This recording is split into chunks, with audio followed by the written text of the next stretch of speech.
party, and I, along with the board, welcome you to our October meeting. Welcome.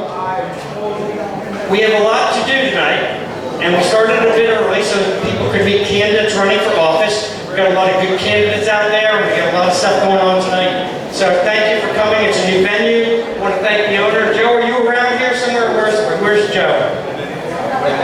I don't see him, but all right. We want to thank the owner of this venue here, Joe, for letting us get to this space tonight. So if you could silence your cell phones. And Andrew, could you lead us in prayer? Where are you, Andrew?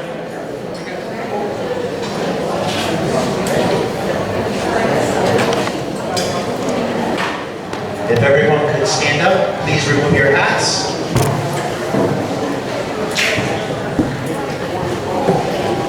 Heavenly Father, we thank you for, again, another great gathering here this evening.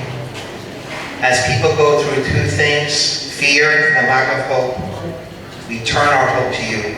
As it says in the scripture, hope thou in God, for I shall yet praise him, who is the health of my countenance and my God.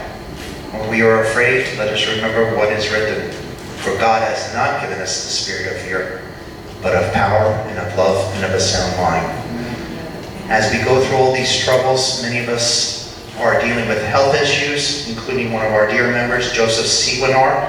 Joseph has a very rare disease, so we ask you all to keep Joseph in prayer. And for all our loved ones that are dealing with any health issues, we ask you, God, to touch them, give them peace, and put the right people in front of them so we might continue our battle to make America great again. We ask you to bless this meeting. In Jesus' name, amen. Amen. Remain standing. Pledge allegiance to the flag of the United States of America and to the republic for which it stands, one nation, under God, indivisible, with liberty and justice for all. You remain standing for the national anthem. Martina McBride. Can you see by dawn's early light what so proudly we hailed at the twilight's last gleaming, whose broad stripes and bright stars through the perilous fight o'er the ramparts we watched were so gallantly streaming, and the rockets rang the bombs bursting in gave proof through the night that our flag was still there. Oh, say does that star-spangled banner wave o'er the land of the free.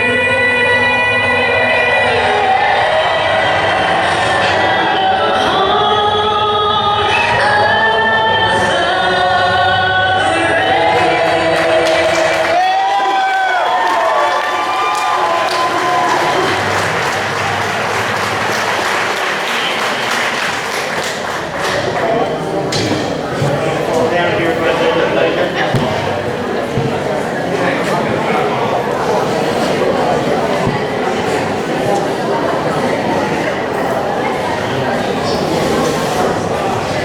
So as we were talking as a board about the October meeting, we put forward a pretty ambitious agenda to talk about the election coming up this November, just in a few short weeks. If I could have everybody please stop the conversations.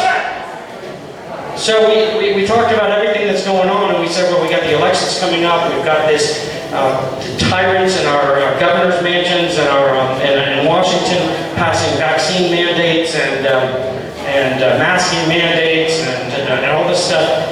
And then, so we're going to put this all together. We're going to bring everyone together. We're going to talk about all these issues. And then what does the Merrick Garland do this week? He's going to send the FBI out to investigate and suppress parents who stand up. So interesting, here we are saying, come out tonight to talk about standing up to these school boards and these city councils and county councils, etc., and stop them and tell them with your voice to redress your grievances. No more mandatory masking, no more mandatory vaccinations, all the other things. You will not push critical race theory, that racist garbage on our children. And now they're going to say, you're a terrorist, you're an insurrectionist, you're a Trump supporter, and you need to be investigated, and we're going to send the FBI after you. Well, guess what? It's time for us to say no. This has got to end. It ends here and it ends now. Nobody can walk away from this meeting tonight not engaged to stand up with your voice. Your voice to your neighbors, to your ministers and your fellow parishioners when you go to church, to your fellow parents of your children and your grandchildren. Everywhere you have conversations, you need to tell people, we will not be silent. We will not stand anymore for this stuff. So we got a lot going on here, but we have to do this. These elections this cycle, the election for county executive, for instance, in both counties, they control the voter registration offices. They could make a decision not to have those drop boxes. We are fighting so many battles, and probably the first battle is with the Republican Party establishment itself. At the local level, it is bad. Northampton County Chair is working against our candidate for executive. They are telling people he can't win, he's too radical, so we're not trying to support him. We have to put a stop to this. This is unbelievable what's going on. She is actually supporting a candidate for district court judge that is on the Democrat ballot as the Republican chair. This has to stop. Shame on her. We can stop this. We need to make sure that every single person in this room is working for these candidates. Are going to talk to you later tonight.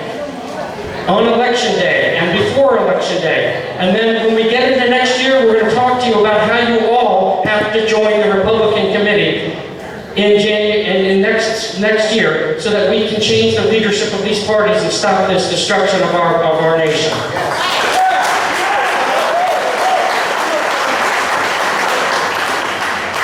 So, but I am excited to be here with all of you here at this new venue, and you know, we love being at the Fearless, and we'll probably end up back there soon enough, but with the number of people that are coming out, it was just too crowded and too hot, and so we're going to have to figure that out. So stay tuned in terms of where we end up in the next couple of months, but we're going to keep moving along, and we're going to fight these battles, and I thank you all for coming out tonight. And we have an ambitious agenda, so after my announcement now that I'm done with, we're going to hear from candidates. We're going to hear from Randolph Russell, who's going to talk about the Constitution. And Randolph Russell is going to tell you, he's going to wow you. So, good presentation. I can't wait to hear from him. And then we're going to take a break like we always do. We're going to ask you to buy the raffle tickets and all the other things that are going on here at the break. And we're going to have the second half announcements then, and then we're going to go to the Medical Freedom and Education Committees are going to do presentations tonight. So we're going to talk about these things that we've been talking about every day for the last how many months. They got to stop. We got to stand up. And hopefully, thank you for the Education Committee and the Medical Freedom Committee for coming forward, forming those committees. And we're going to call you all to action tonight with their presentations. And then we're going to do some final announcements, and then we're going to adjourn tonight. So if you paid your 2120 dues, pick up your membership forms in the back. I guess who's back there with those forms. First time attendees, who's here for the first time? Not here, but here's here at the Lehigh Valley Tea Party for the first time. Thank you. Thank you for coming. We appreciate you coming. And I can't read that song, so I'll turn around here and read this. Please consider becoming a paid member. Paid members get membership cards and name tags and can vote for board members, bylaws, just two endorsements. Please fill out that membership form. If you pay membership now, it will count all the way through next year as well. So thank you.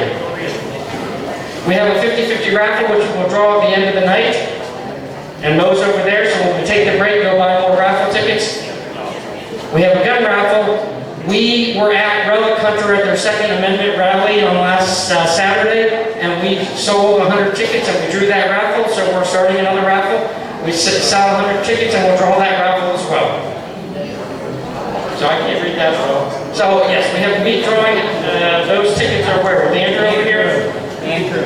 So that's the thing that the Fearless Firehole does, so Andrew's selling those tickets. And also Andrew, who never has enough time on his hands, is also selling the cannolis to support the Boy Scouts. So on the break, support the Boy Scouts and buy those cannolis. If you are short on cash, we sell chips that you can swipe your card with and get the chips to make donations and purchase merchandise, etc. So please consider doing that. The treasury report, and again, that light, I can't see this, so I'm going to have to look this way. Regular members, we are now at 6,359 members. That makes us the nation's largest grassroots local tea party. Bank balance as of October 6th today, or yesterday, up to 68,000 plus. Credit line available, $10,000 to us. We have started a list of patriot-minded businesses in and around the Lehigh Valley. Once we build the list and a reasonable number, we will provide it to our members in a directory format. However, we need someone to lead this effort. The point is, they are out to destroy us.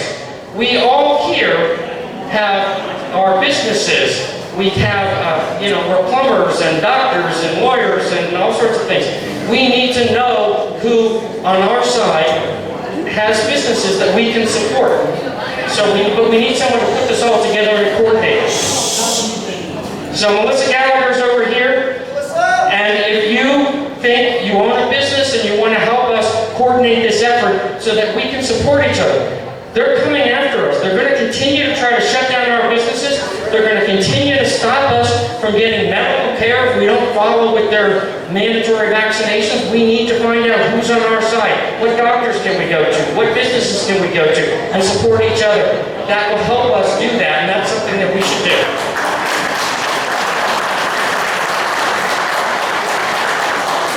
So the Ballard Clinic here, the Second Amendment is collecting for the Ballard Clinic, and Mel, you're also handling that, correct? Support the troops. Val.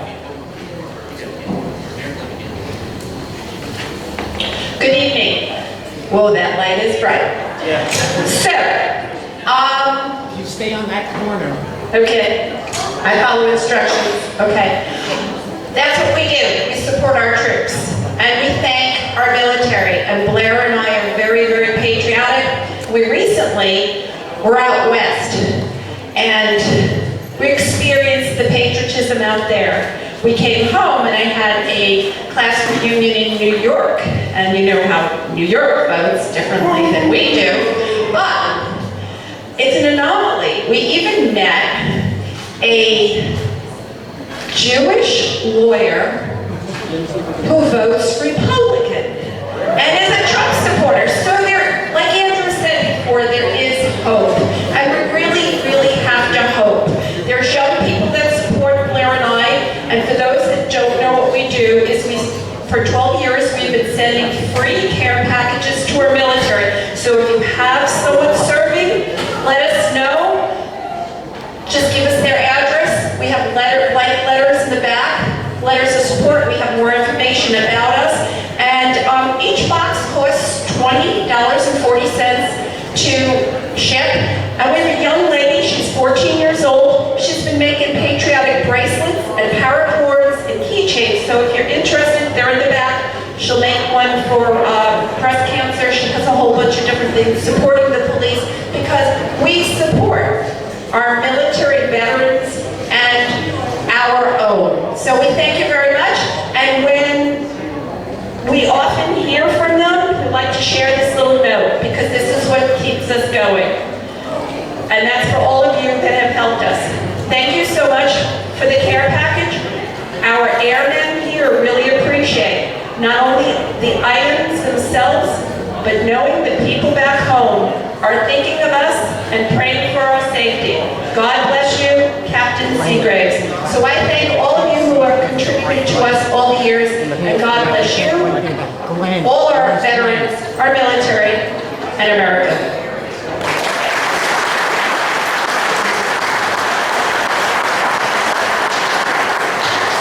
Thank you, Val. I know some people have said that they have a problem with this bright light behind me here, so sorry about that. Nothing we can do about it, so. Anyway, I want to have... I'm sorry. I want to have Lisa Scheller come up now to introduce the next section of our meeting. Lisa Scheller is a true conservative. She ran a phenomenal campaign last year, and we know she actually won that election. And she has continued to fight for our side, for us, for our communities, and she's been working hard to support the candidates that are running, so I wanted to give her a moment to speak a few words.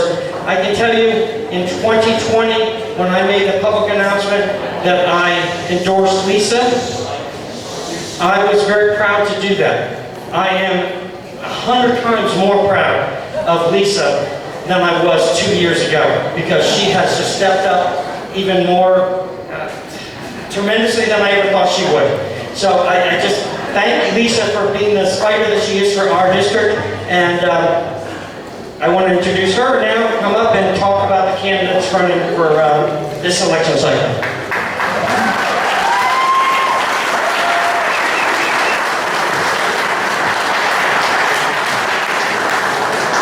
Tom, I have to tell you, your words just really touch me and they humble me. And I am just so grateful to be here tonight with all of you who share our values of conservatism and share our respect for the Constitution and share our love for the United States of America.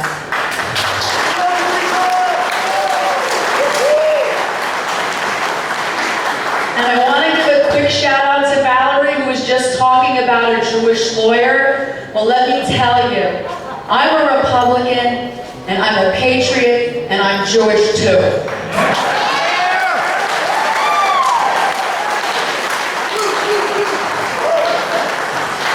So I'm Lisa Scheller, I'm running for Congress in 2022, and I am laser focused on making sure that next November, Susan Wild is out and Nancy Pelosi no longer has a gavel.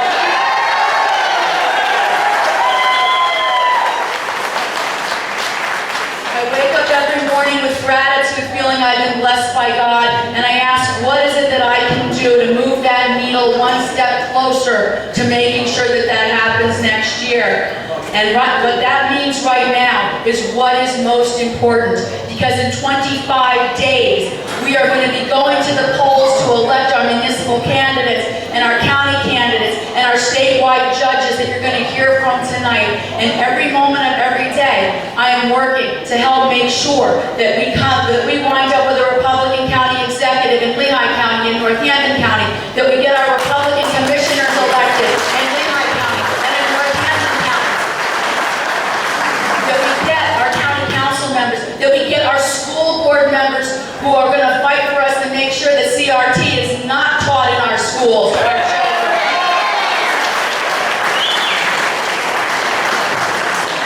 And so I'm going to ask you, across the board, our county judges need to get put in place too, our conservative judges and our statewide judges. And a lot of them are here tonight, a lot of these folks are here tonight, but I'm going to ask you to do something for all of us. I know you're all here, I know you're all going to come out on November 2nd and you're going to vote for our good conservative Republican councilmen, judges, school board members, executives, and so on. That's not going to be enough. I'm going to tell you right now, that's not going to be enough. So what I'm going to ask of you tonight is for the future of our country, because we need to take back our local communities right now. And that is, find a candidate here that you like and you want to support. Do what I'm doing. I'm making phone calls, I'm knocking on doors, I'm stuffing envelopes, I'm putting out signs, and yes, I'm also contributing money to the best of my extent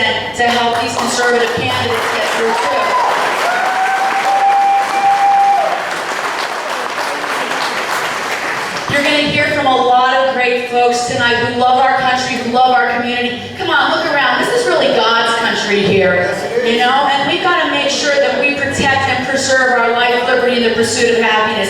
So find that candidate or those candidates and volunteer. Please. You've got to go the extra step. You've got to go that extra step. And if you do that, come November 2nd, we will turn our counties and our school boards and our state around and set us up so next year we can turn our state and our country around. And with that, I'd like to say thank you so very much. God bless you, and God bless the United States of America.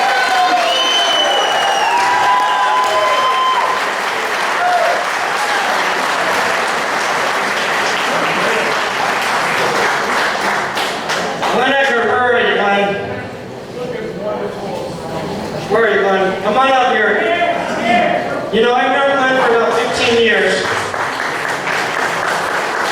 And, you know, he served in many capacities.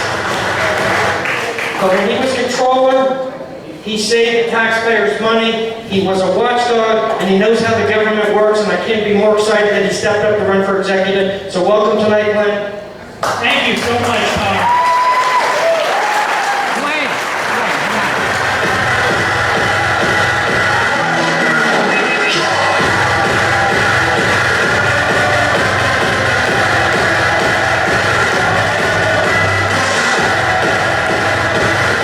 All right, honestly, thank you so much. I can remember being at Tea Party meetings in 2009. You know, I've been around a long time, although I'm definitely much grayer than I was then. Actually, I didn't have any gray hair back then. But seriously, folks, you need to experience matters. And in government, when you serve as a county controller, you are the fiscal watchdog of that, at that time, the $409 million budget.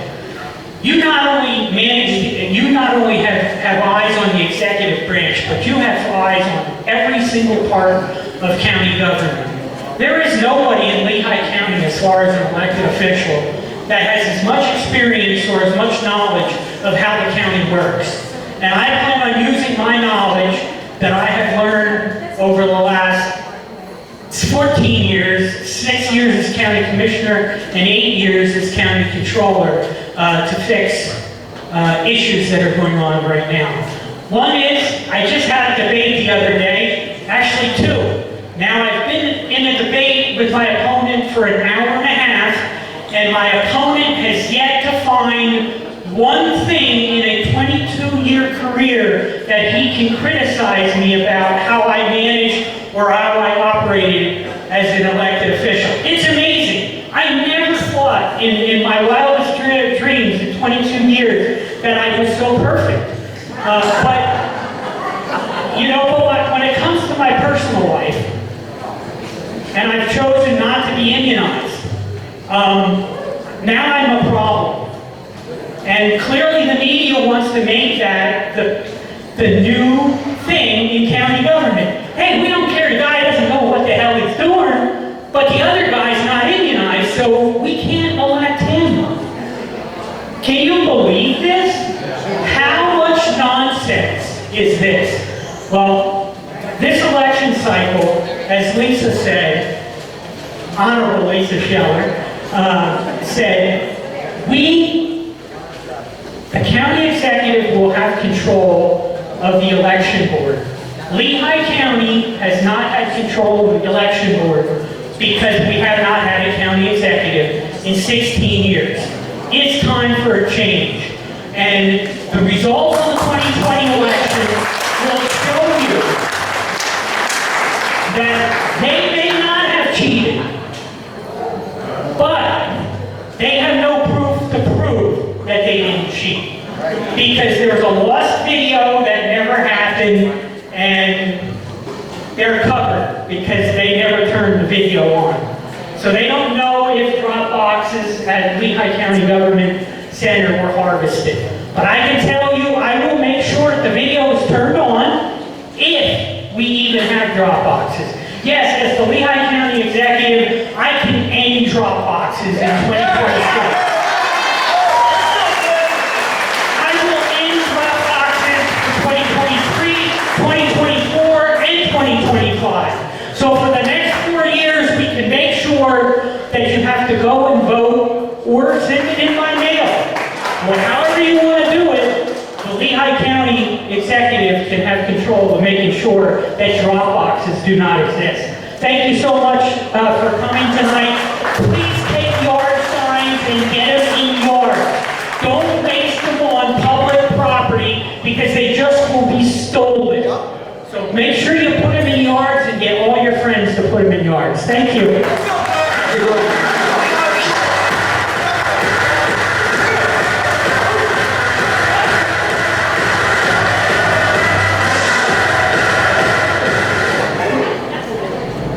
Now let the games begin. I'm not going to say anything other than Tom. Start the intro.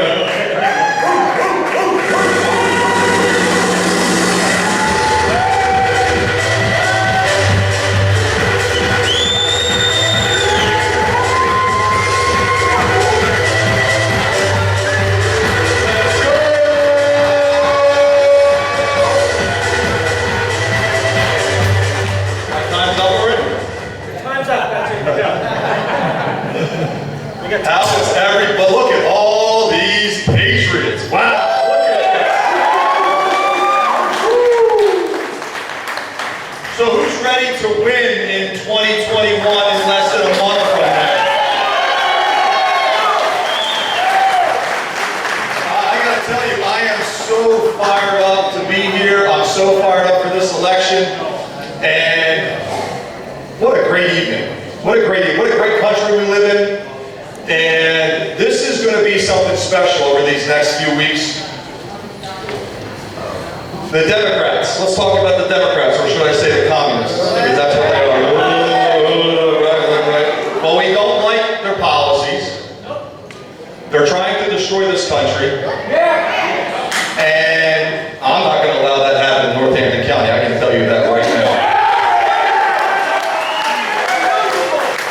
I don't know, maybe I'm a little bit crazy, but I actually like the fight. I actually enjoy it. A little bit crazy? A little bit, a lot. I'm a lot crazy. But this is it, guys. You know, we keep talking about all these important elections, right? We talked about it in 2020. We talked about it coming up in 2022. And it's fascinating when you listen to what's going on, even coming out of our Republican Party. Everybody's looking past this. Well, let's talk about Maricopa County for a second. What happened in Maricopa County? You know, the media comes out and they basically say, okay, well, the recount showed us that Biden had more votes. In fact, I was on the radio today in an interview with 88.1 WDIY. I said I'm running for office because of what I experienced working for Lisa Schiller's campaign and the fact that she had that stolen from her on election night. 2 days later, we're out to dinner as a group, as a team, and we lose on Thursday. 30,000 votes, 10% points, and we lose 2 days later.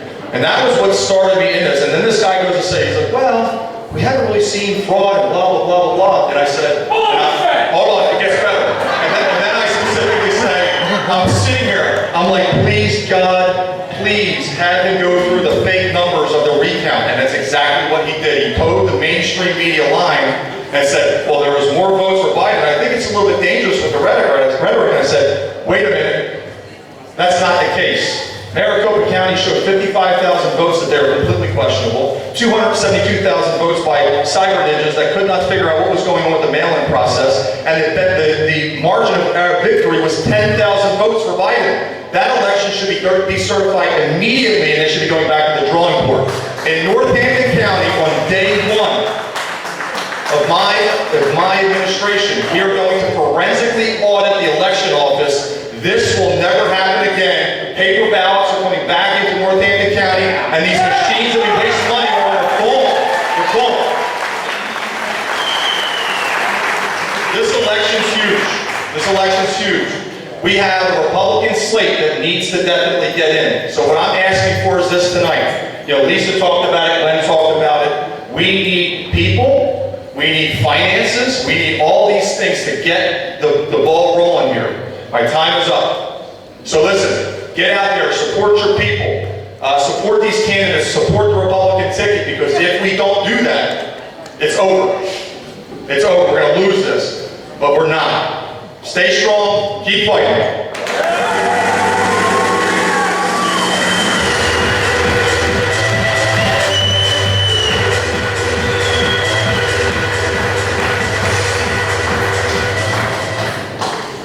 I still hear some complaints about people can't see the speaker. Would it be better if they spoke right from here? Does that help in the back?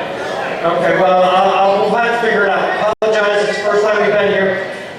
Anyway, you know, I hear a lot of Republicans talking about, well, you know, the Democrats are going to cheat. The Democrats have been cheating forever. I lived in Philadelphia in 2000, and next to the house that I lived in was a warehouse building that they recorded 900 votes out of for Al Gore. It was a burned out building. They've been cheating forever. They will always cheat. We can't let that discourage us.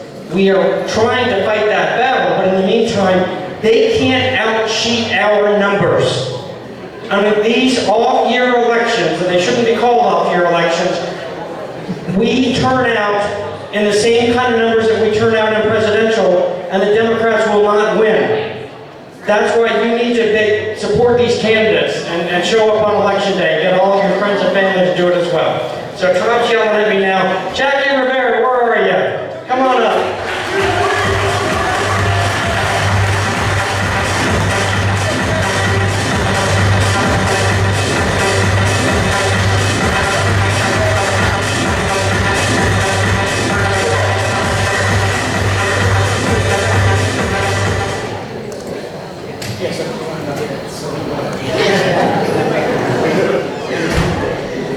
Hi everyone, thank you so much for being here tonight. I just want to start off by saying thank you to the Tea Party for their continuous support and constantly fighting for our freedoms. Thank you very much. Yeah.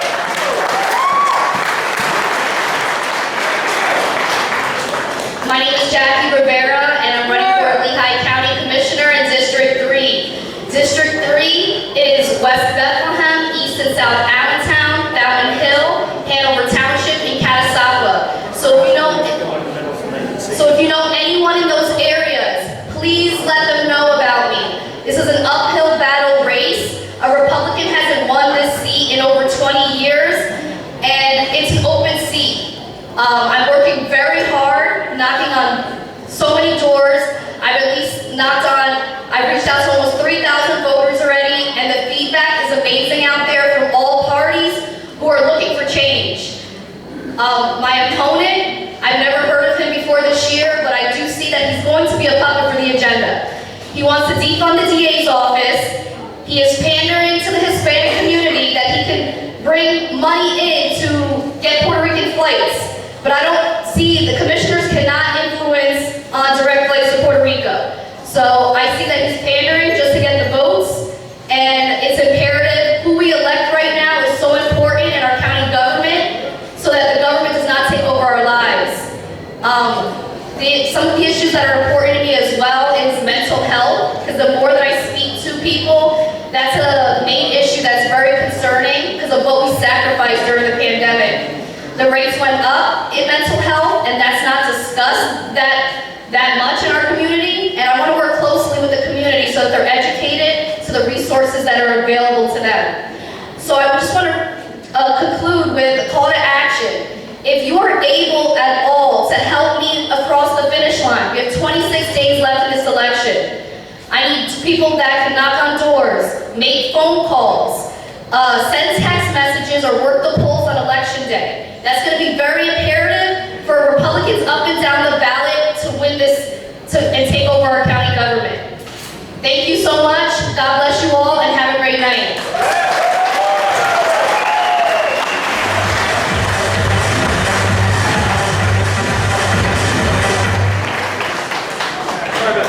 Martin, where are you?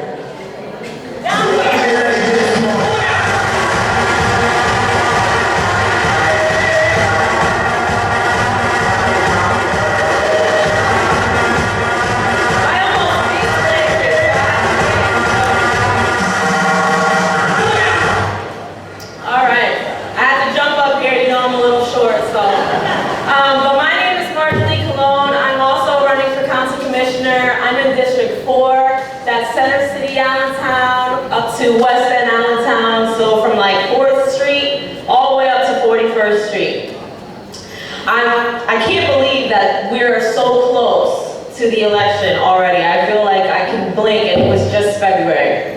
As a newcomer to politics and being on this side, I'm sure that you guys can imagine I've had my fair share of people trying to give me their 2 cents, people trying to give me advice on, how I could reach out to my community, how I could reach out to my constituents. One of the key things that I've been able to take away from some of that information is emotion. And I think that this past year has proved that we are, as humans, very emotional creatures, right? We react on emotion, we emotionally shop, we emotionally eat. So I want to take a step back and really think about what is going to drive you, what's going to make you want to get involved and be a part of the solution, because we've all learned that it's our responsibility to, make a change. We can't just be on the sidelines talking about all the things that we don't like without actually doing something towards a resolution that we can get behind. So me, I'm a parent. Who's a parent or a grandparent here? Who's a veteran here? Yeah. How about, do we have any firefighters, any police officers here? Awesome.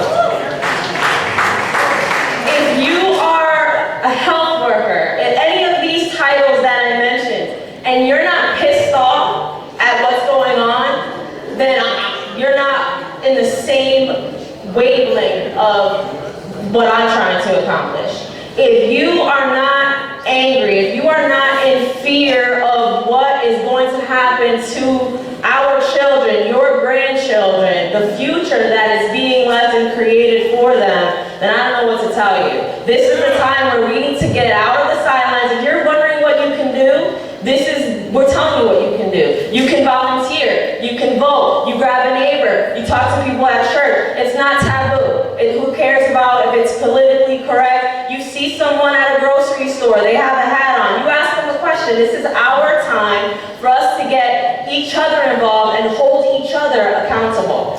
I don't have a lot of people here in my district, but we are all like-minded patriots. As I've seen, we look at how much the Lehigh Tea Party has grown, okay? We are growing because there are people that are like, man, I am upset and pissed off at what's going on and I need to be involved. So this is your opportunity to get involved. November the 2nd, we need you guys. Thank you so much.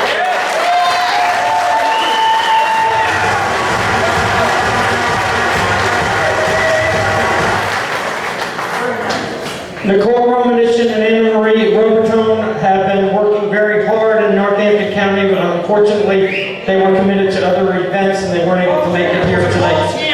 Nicole is here. Nicole, are you here? Yes, she is. All right, well, we thought you weren't going to be able to make it, so I'm glad you're here. Can you come up for just a quick minute? While she's walking up here, if you don't, I know a lot of people don't understand what the county government does. But remember all the people that died in our nursing homes? That's the county government's responsibility. How about all these warehouses that are popping up everywhere and destroying our landscape? The county government is in the pocket of the developers with the Democrat Party in control. So people like Nicole have stepped up to run. Nicole, introduce yourself. All right, I'm Nicole Romanishin. I stepped up to run for Northampton County Council.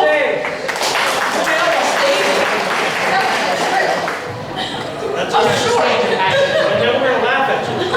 It's all turn coming down. Tom will get you. All right. Anyways, I'm running for Northampton County Council. Anne Marie couldn't make it, but I slid by in here and I got in real quick. So our Northampton County's not so great, I'll be honest. We need some help. Grayscale is one of our biggest problems. The ratio is low, everything is bad, so if you elect us, we will help fix that, along with Steve Lynch, because we need him in too. Yep, we need him in, because in order for everything to work, we all need to work together. So, with that being said, I was going to be quick, because I don't want him to go like this to me, because he's done it before. He goes like this. 6, 5, 4. All right, so thank you, everybody. Don't forget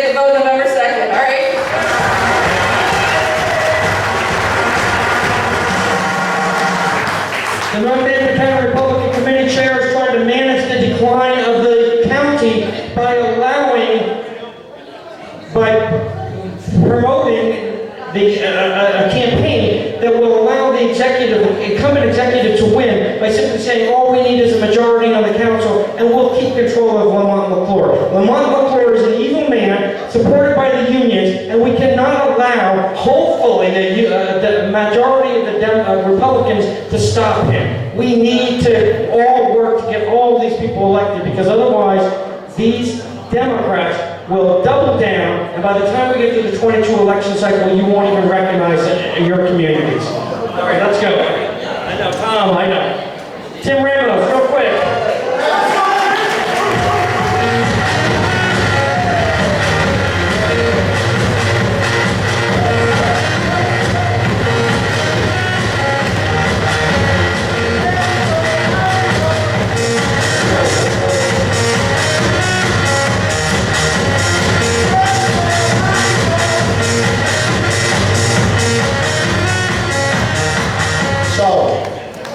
We are here a few weeks out.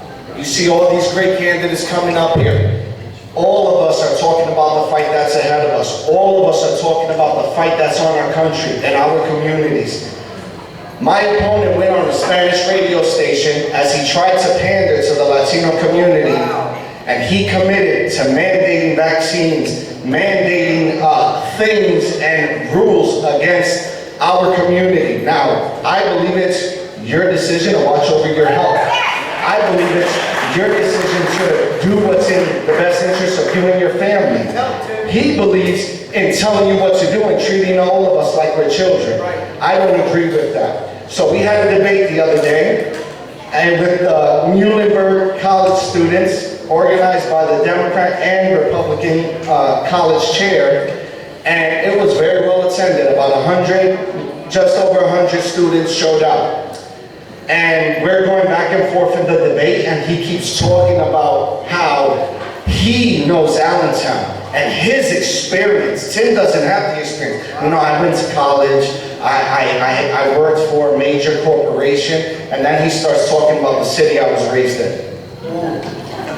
Big mistake. Because the moment he started doing that, I started saying things like community policing. He tried to dog whistle. I find it telling that he talks about more police in response to crime. I find it telling that you think I need harsher enforcement instead of relationship building. I think that, you know, I remember Allentown back in 2008. Brother, I remember Allentown in 1987 when I was 3 years old walking down Hamilton Street for Super Sunday. You don't know our community. You don't know our city. You don't know who we are and where we come from. So this is all this man had. At one point, we talked about accountability for the school district. He just wants to be everyone's friend, make everyone feel comfortable. I talk about accountability, and his response was, Tim, the more you talk, the more you don't sound like the Republican candidate. I said, Matt, you're out of touch with reality. I have common sense, conservative values. I believe in the things that I stand for. I'm voting for.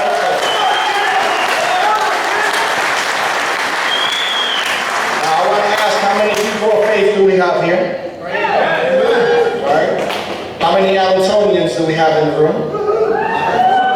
So this individual, all he talks about is secular organizations, secular relationships, secular collaborations. So I said, sir, I'm a man of faith. I'm a Christian. I have my Muslim friends, I have my Sikh friends, I have our Christian churches, and whether you like it or not, at least 85 to 90% of the Latino community considers themselves to be people of faith. What are you going to tell them?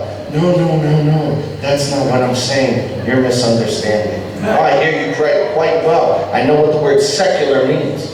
He wants to break the back of those who are believers and the back of the church to push us out of the public view. I don't know what everyone here believes, but I believe there's a Lord in heaven and Savior, and it's my right to stand up.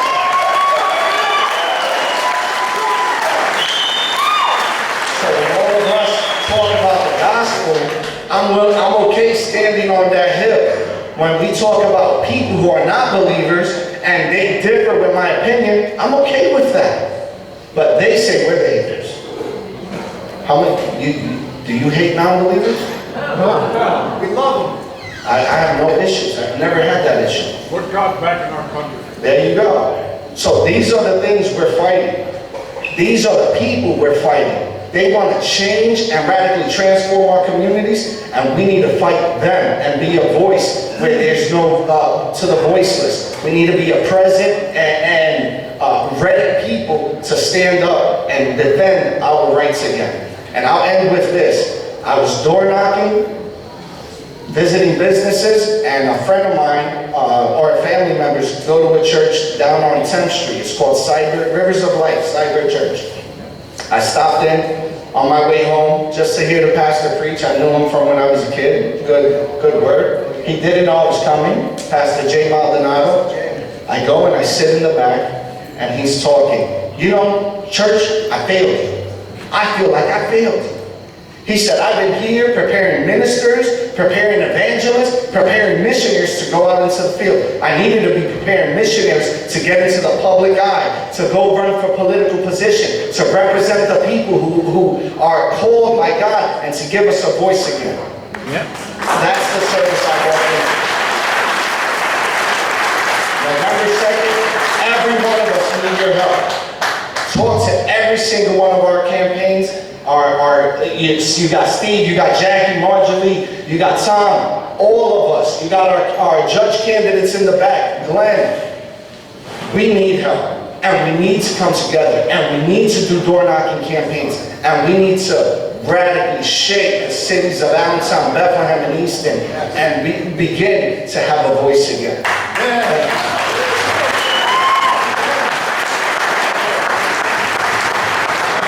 Like they all mentioned, thank you all that are stepped up to run for these various offices. Thank you for coming out tonight and speaking to us, and please support these people. We've got to win these, we have to win these elections. We'd like to introduce very quickly Jimmy Zumba. Where are you? The Regional Engagement Coordinator. Stick to the time, Jimmy. Hi everyone. Go on up on the stage. Well, before I start, I know that we have a very busy evening. Before I start, let's please give a big round of applause to the board of the Tea Party, because they organize faithfully this meeting every month for the last several years. Please join me, especially to the Prudence, Andrew, and everyone in the board. Now, I am here. I would love to call everybody here to get engaged in this election. We are 20 days away, 26 days away from this election, and the Democrats are doing exactly the same as we do. They also are engaging, but we are here. I believe we are stronger if we get together and if we bring, for example, somebody that we already know to volunteer. Engage with your kids, engage with your neighbors, with your siblings, and please get them to vote and also to volunteer on any of the campaigns that you want here. Please get together with any of the candidates and get engaged with them and support them, please. And if you could as well,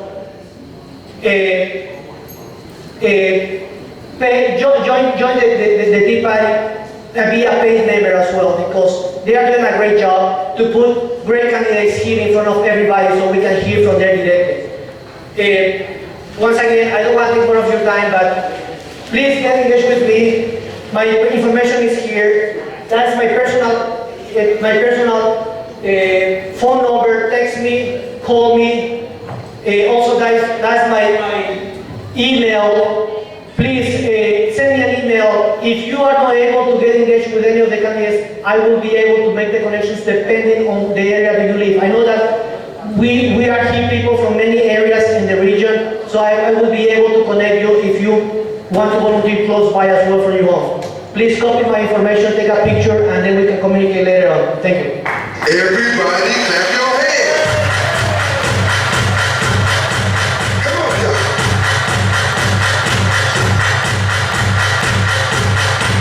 Come on, y'all.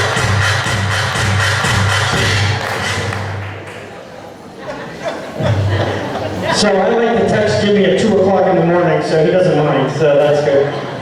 the one person I also wanted to recognize, just to say that he's here, is James Jones, running for Lieutenant Governor. He's been supporting us and coming to all our events. And thank you for coming out tonight. Thank you.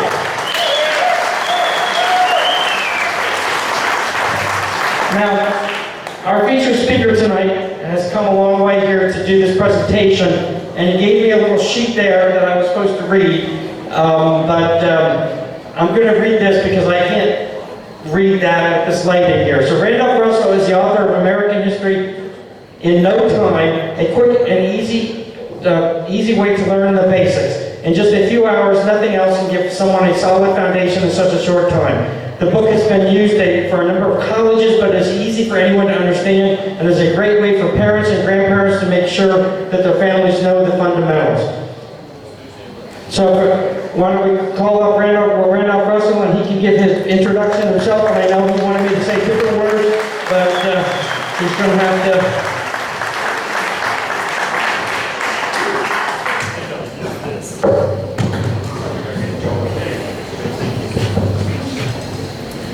Thank you, Tom. Am I in the right place? Okay. It's a pleasure to be here with so many freedom-loving patriots. I really appreciate the invitation. My message tonight is about something that impacts nearly every challenge we face as a country, and something that we all play a part in. After the Constitutional Convention adjourned in September of 1787, people in Philadelphia and around our young nation were anxious to know what had been decided. A woman came up to Benjamin Franklin and asked, "Well, doctor, what have we got, a republic or a monarchy?" He replied, "A republic, if you can keep it." Thomas Jefferson once said, "If a nation expects to be ignorant and free, it expects what never was and never will be." The founders believed that this nation would be preserved in liberty only if we as citizens understood its history, embraced its founding principles, and had an appreciation for the sacrifices made to secure the freedoms it affords. So, what would the founders think of us today? I'm sure all of you have seen videos of people being stopped on the streets and asked things about our country that should be common knowledge. Like the person who actually thought taking the 5th was taking Friday off at work. Or the man who described Columbus as the man who came to America and ate Thanksgiving. On that same Columbus Day show, Jimmy Kimmel asked people if they could name the ships that sailed on Columbus's first voyage. Among the best answers were the Ninja, the Pina Colada, and the Santa Margarita. Now, if these were just isolated instances of people on the fringe of society being put on the spot, we could simply laugh or feel embarrassed for the person and not give it another thought. That's not what's going on. What's apparent in these anecdotes is confirmed in studies and surveys. The lack of basic knowledge is pervasive across all age groups and all academic levels. In the most recent testing of high school seniors by the U.S. Department of Education, only 12% were proficient in American history, far below the results in reading, math, or science, which seem to get more attention. The Intercollegiate Studies Institute gave a similar test to college seniors at 50 institutions around the country, including Harvard and Yale. They scored so poorly that the average grade was an F. Not surprisingly, things aren't any better among the general public. In its annual survey, the Freedom Forum Institute found that less than 1% of adults, our own age group, can name the 5 freedoms guaranteed by the First Amendment. Now, I could go on, but I think it's clear enough. Our connection to our heritage is fading. All of us would hate to lose our memory, right? And yet that's what's happening to us as a people. We are losing our collective national memory.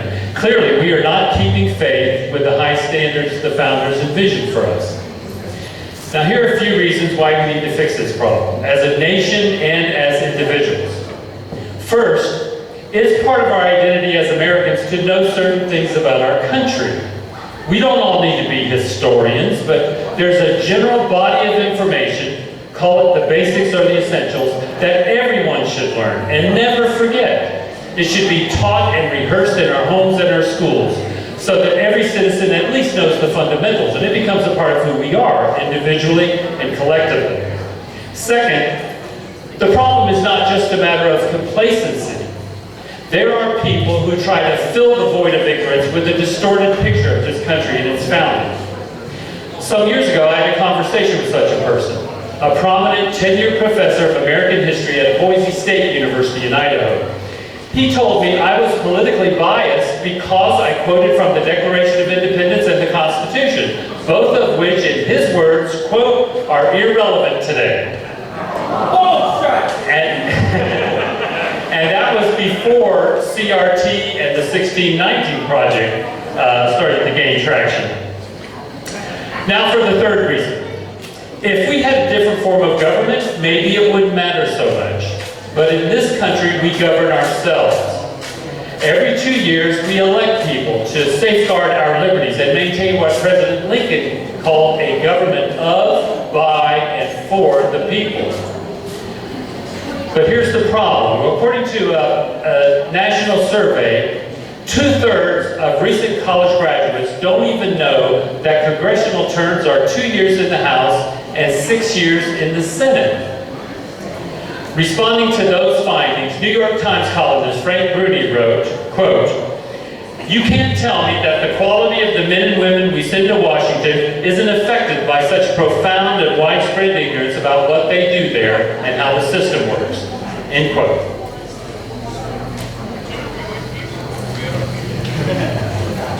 Let me,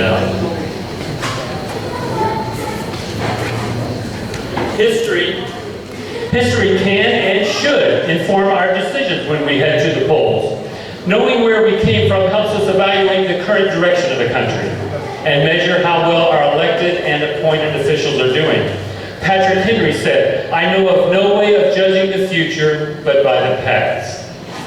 Having an understanding of the past makes us better citizens and voters with a longer view. That alone is reason enough to become well-informed. But there's one more thing that should motivate us. The history of America is a fascinating story, and connecting with the past can make your life much richer and more meaningful. The noted historian David McCullough said, "History encourages as nothing else does, a sense of proportion about life, gives us a sense of the relative scale of our own brief time on earth and how valuable that is." He also said this, "The lessons of history are largely lessons in appreciation. Indifference to history is a form of ingratitude." Now,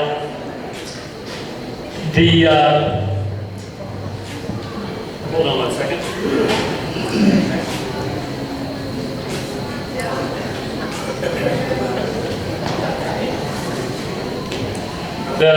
The light is kind of throwing me off a little bit. Our American heritage doesn't just come with age. And for the most part, it isn't being acquired in schools at any academic level. But that's really not surprising, because the approach used to teach the subject is fundamentally flawed. Schools wouldn't think of trying to teach algebra or calculus to students who didn't first have a working knowledge of basic arithmetic. But that's essentially what happens with American history instruction. From the elementary grades through the college years, schools try to pile on more and more information before the basics are understood. Textbooks at the middle school level can be 700 pages long. The statistics I cited earlier clearly show that whatever is covered in class, very little is retained, even before graduation. Now, I realized several years ago that even my own children didn't know many things I assumed they had learned in school. And as I started taking a more active role in teaching them myself, I wondered, what are the fundamentals everyone should know, young and old alike, and can they be learned quickly and easily? There was certainly no shortage of books on American history, but they were all several hundred pages long. What was missing was a short overview, and that's what I've done. American History in No Time lays out the basics in just a few hours. It lays out the basics from before Columbus all the way up to the present. Nothing major has been left out. The book has been used at a number of colleges, but it's easy for anyone to understand, including children and people who haven't liked history before. It's also the perfect refresher. Even those who are reasonably well informed, as I'm sure most of you are, you'll find many things on just about every page that you either didn't remember, didn't have quite right, or never knew. Now, when I first got the idea for a short overview like this, the first task was to sift from our rich history just those basic essential things all of us should know. Obviously, it's important to be familiar with the Declaration of Independence and the Constitution, but we should also know near what major U.S. city you can find an ancient Native American earthen pyramid with a larger footprint than any pyramid in Egypt. Why is our nation's capital called the District of Columbia? Which president acquired more territory for the U.S. than Thomas Jefferson did with Louisiana Purchase? How did the success of the Allied invasion on D-Day hinge on a weather forecast? How long did it take the stock market to recover its value lost in the Great Depression? Now, if you weren't quite sure about some of those, rest assured you're not alone. All of us need a refresher now and then. But I'm confident that all of us here consider it a civic duty and even a family responsibility to be familiar enough with our nation's history to be able to pass it down to your children, grandchildren, and others. The problem we face is that many of them don't think it's even important. You might not reach them if you were to present the subject just as an obligation, but young and old alike are drawn to a good story. Getting someone interested in knowing about our past should be no more difficult than getting them to watch a good movie, because our history provides an unlimited supply of amazing stories. For example, what happened at the Battle of Long Island during the Revolutionary War, and the unusually thick fog that rolled in at just the right time and remained after sunrise, allowing George Washington and the Continental Army to escape from an overwhelming British Army and Navy, which to my mind was a miracle and evidence of God's hand in the founding of this country.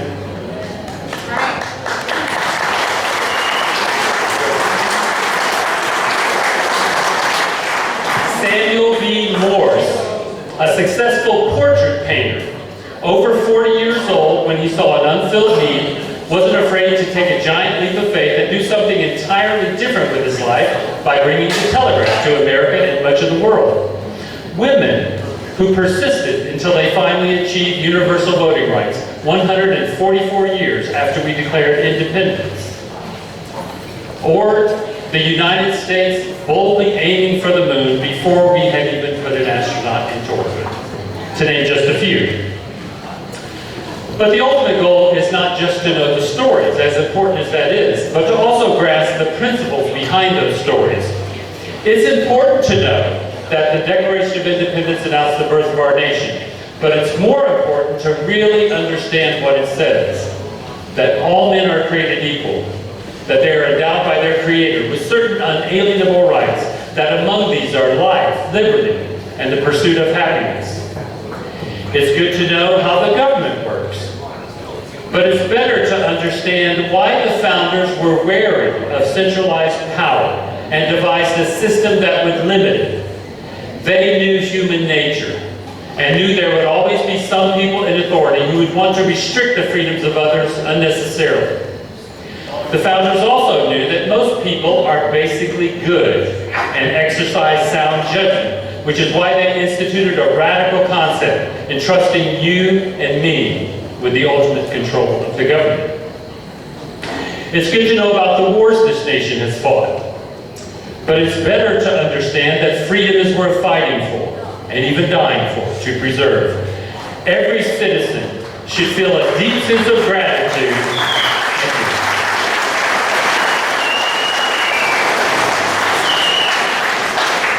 Every citizen should feel a deep sense of gratitude for the men and women currently in uniform and all veterans, especially those who lost their lives.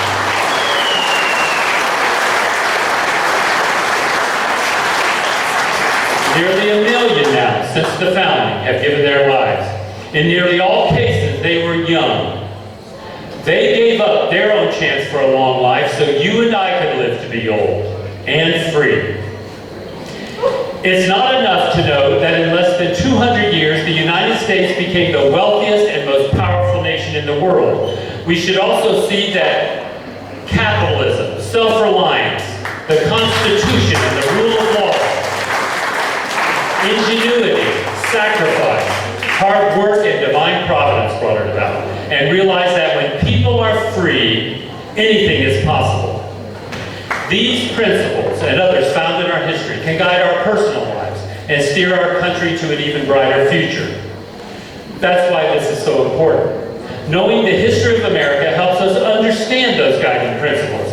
We see them personified in the men and women who went before us. Look, we want everyone, especially those closest to us, to have a clear picture of the world we live in. We want them to know that life hasn't always been so comfortable or convenient or secure and won't stay that way on its own. We want them to know that being an American is more than just your ancestry, where you live, or the games we play, or the shows we watch. We want them to be grateful for their circumstances and for all the people, present and past, who made it possible. In short, we want them to love this country. But it's no different than with a person. You can't love someone you don't know. By the same token, you can't really love a country you know hardly anything about.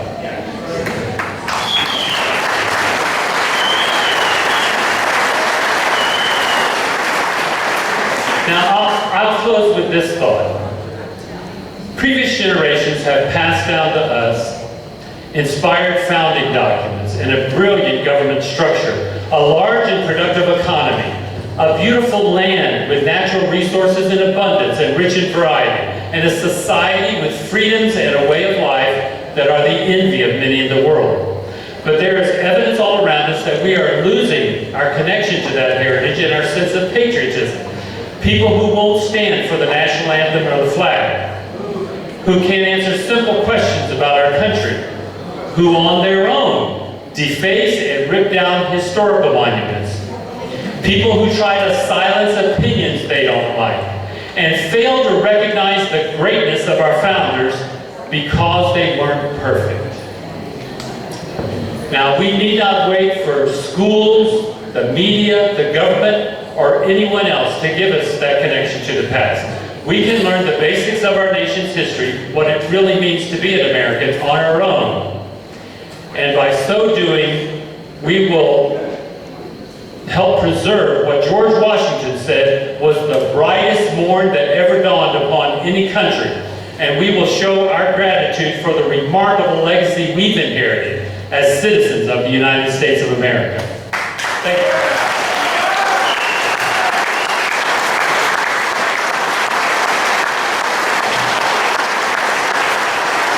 Thank you very much. Now, I can't remember in Tom's introduction if he mentioned that I was a professional musician when I was younger. So I'd like to close by playing something for you.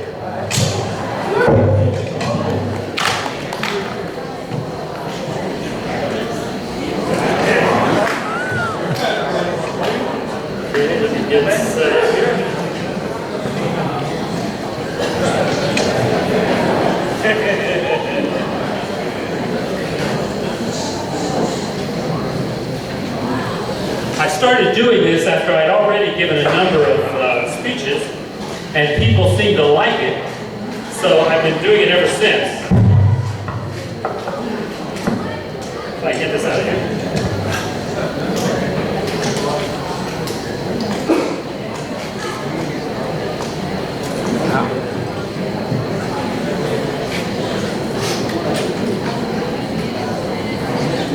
But I have to confess, it's probably also a little bit of insurance. I figure if the speech doesn't go well, I might be able to redeem myself with the saxophone.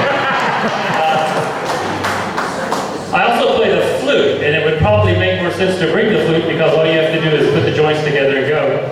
But with the saxophone, you have to contend with a reed, so let me see if this wants to vibrate.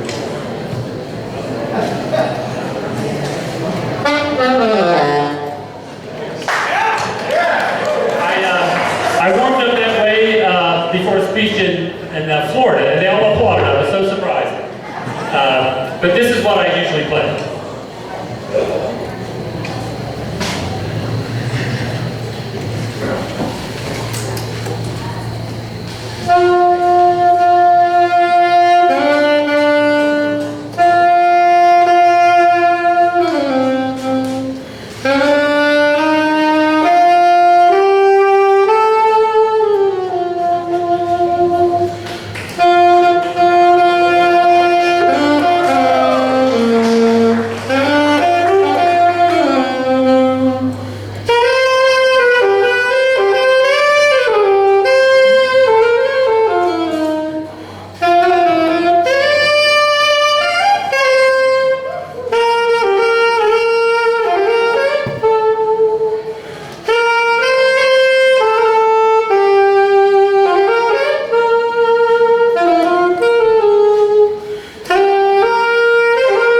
questions, right? We put out no questions.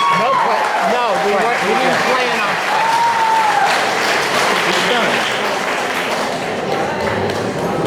Thank you so much. And he has his books here, he's selling them, so when we take the break, but before we break, I just wanted to go over a few things here. Tom, can you flip that? We need donations to pay for the facility and all that other stuff, so if you could at least give us $5 to $7 per person to pay for this stuff. If you don't have money, you can use the Lehigh Valley Party Cheat Chip, the LVTP chips. And now we're breaking, we'll come back and we're going to deal with critical race theory and mandatory masking and mandatory vaccinations. So stay around, spend some money, and come back in about 10 minutes.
Seats, please.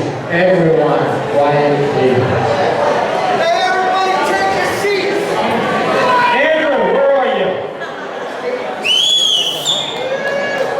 Andrew Razon. And we had quiet, please. Thank you.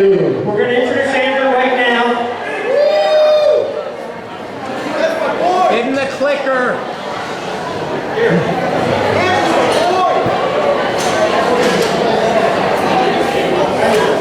Stand to your right, to your left, rather. Your left. Your other left. There you go. All right, so this is the pro-life banquet. I want to thank Lisa Scheller. She sponsored 2 tables there. This is the pro-life banquet. There were 600 people in attendance. There was a full Quiet, please. Quiet. pro-life banquet in Harrisburg, Pennsylvania. 600 people. We had 2 tables sponsored by Lisa Scheller. There's my table. There's Tom's table. Moving forward, you can see that room is packed. And there's Father Stephen from Northampton County. There's Rachel Campos. Thank you. Who was on watch she was on this morning. And then you see Dr. Zom in the back. The following week on Monday, we had a bus out of Northampton County to Lehigh County. Several Tea Party members went on several of the county buses there. That's my bus. There's our secretary here from the board, Kitty. And there's our good friend Joe. As you can see, it's packed. What's impressive about this is some of the other rallies. There's Mastriano right there in the center. And as you can see there, the legislators, Dr. Zama, pro-life. But as you can see, this is a packed audience. There were several thousand people there. So life does matter for them. Not only at conception, but my concern is also the elderly. And I think they would love to eliminate all these conservative elderly people. So as you can see, it's a very well-attended event. All right, the next thing I want to speak about to you is the sample ballots. So a lot of people that want to know who's on the ballot. If you look right over here, there's the shortcut for both Northampton County and Lehigh County. You can actually go You can go to the Northampton County website for the election office at the Lehigh County website, and there's your shortcuts right there. And you have to scroll down to your specific precinct. You can see who is on the ballot. How easy is that? That's what I've been talking about. Judge of elections, inspector of elections. If there's an opening, make that commitment. We had over 60 people in attendance to learn about judge of elections, inspector of elections. I don't know how many people committed to that, but that's an easy way for us to defend election fraud. But some people are not committed. Some people are as committed as a kamikaze pilot on his 10th run. That's not you guys, right? So we need you to step up. Second thing is, what all the candidates have been saying about manning the polls, different thing than judge of elections and inspector of elections, is what is called a poll reader. A poll reader is the person outside handing out literature for either the candidate or for the party. So, Mr. Campione, Tom Carroll, and I have a pack called the Republican Action Team. If you want to be a volunteer as a reader, you go to our website, the Republican Action Team, you sign up your name for volunteers, click poll reader, and then we'll plug you into the system. We'll probably have a meeting, and then we'll assign you to a poll specifically for a candidate, or for a party, or for your local polling place. If you still want to know more about judge of elections, inspector of elections, over there, Sandy is over there waving at you, the pretty blonde over there. She'll give you more information. We have cards to make it simple for you. And I thank you for your time. But please, like Tom Carroll says, and all of us say, you got to do something. You can't just attend. We need your help. God bless you all. Thank you for your time.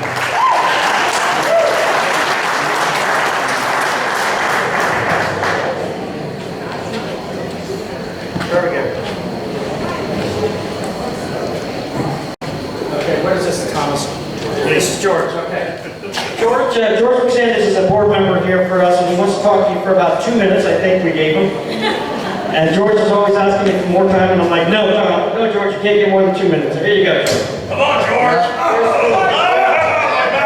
He's got 5. He's got 5 minutes. First of all, let me welcome you to our shining city on the hill up here.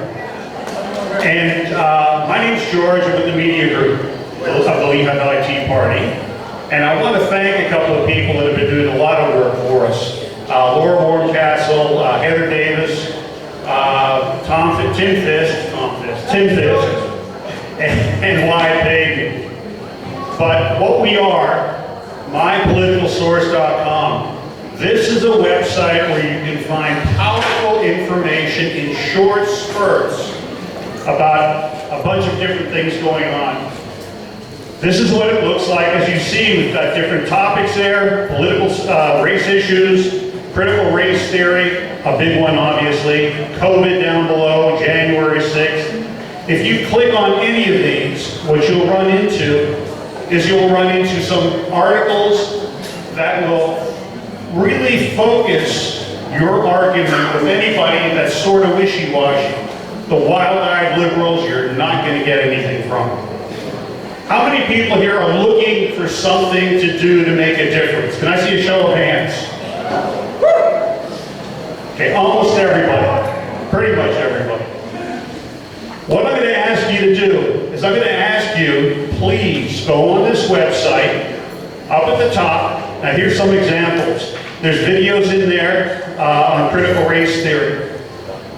There's a video in there if you have Jewish friends where you can have them watch this video. Click the link. Everybody knows how to copy. Control-C, you copy the link. Email it, text it, anything. Get it to somebody that you think might be interested in that. Okay? Basically what it is kids from Portland University contributing to money to destroy Israel.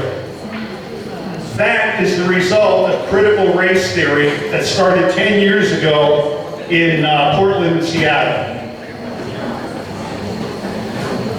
There's an article in there about COVID and ivermectin.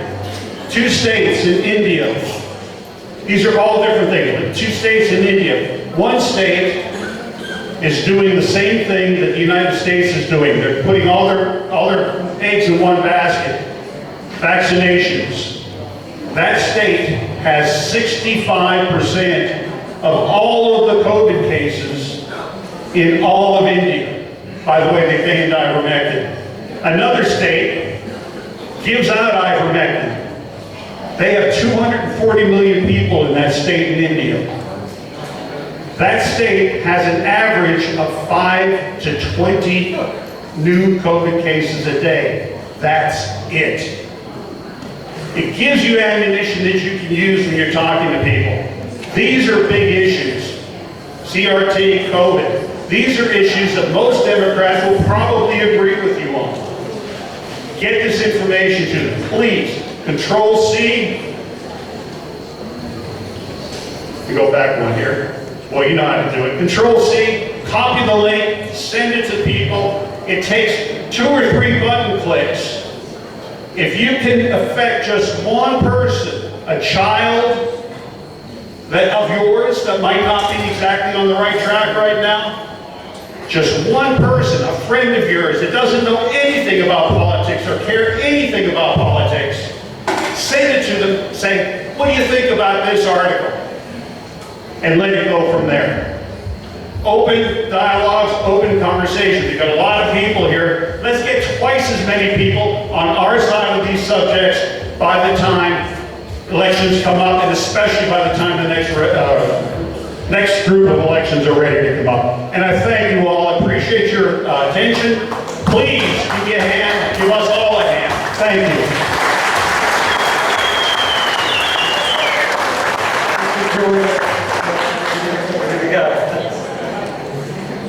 That's not gonna work yet. Thomas, you didn't train me well enough to use this clicker right here. It's not gonna work. That's a switch machine. While we're waiting for Tom to fix the technical difficulty here, I want to just address something that has come to my attention here tonight.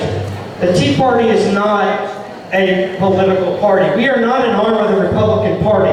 And if you are here tonight representing a Republican candidate for office that was not vetted through our board and distributing their literature, you had no right to do that. The Republican Party is on notice. They do not control the conservative base. they should stick to their principles that they say is the formation of their platform. I am honored that Joe Michaud here today from the Lehigh County Republican Committee is here because he's running a Republican committee in the proper way. He's trying to get his candidates elected, and he's not trying to manipulate the base and control the Tea Party. Shame on Northampton County and the candidates that they are supporting and spreading their literature out here tonight. It's disgusting. So, with that, I'm sorry to have taken that direction, but we have something very exciting here to talk about.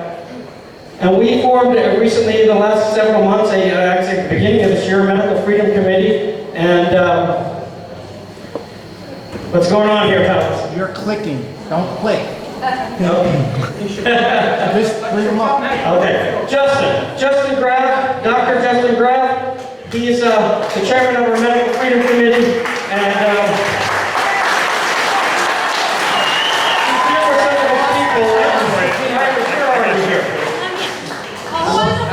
so he has some shirts here. This is going to go right here. You want to take the mic and introduce yourself, Justin?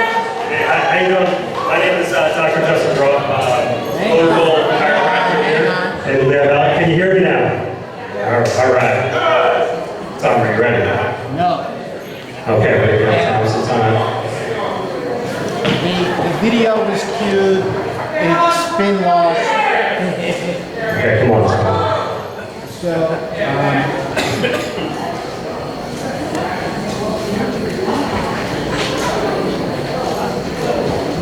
no video.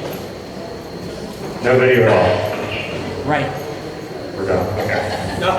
All right. Well, we had a special treat for you. We put a video together. Who here watched President Biden's speech? No. So you didn't hear?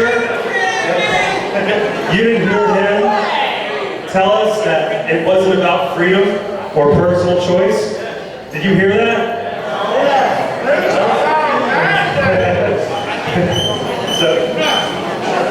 So here's the thing. I think it's pretty obvious by now that this is not just about a virus, right? This was never really about our health. This is all about control. And it should be even more obvious how important our medical freedom actually is. Because I think before we took it for granted. I mean, many people in our group, we've known this, we've been part of this fight for a long time now. We represent another group, it's the Pennsylvania Coalition for Informed Consent, a great legislative group taking action. So, you know, when we talk about our basic bodily autonomy, and what we choose to put in our bodies or on our bodies should never be mandated. So when we're talking about the masking, the testing, or the vaccine, that should be our choice. That's our God-given right and our constitutional right.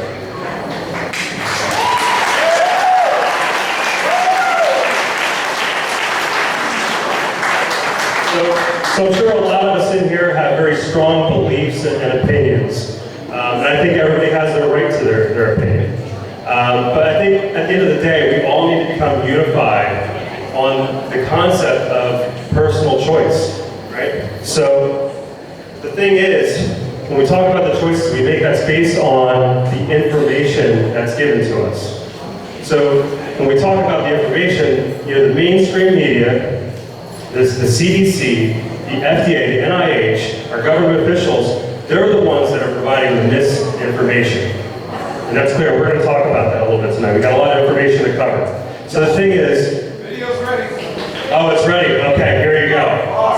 Good job, Tom.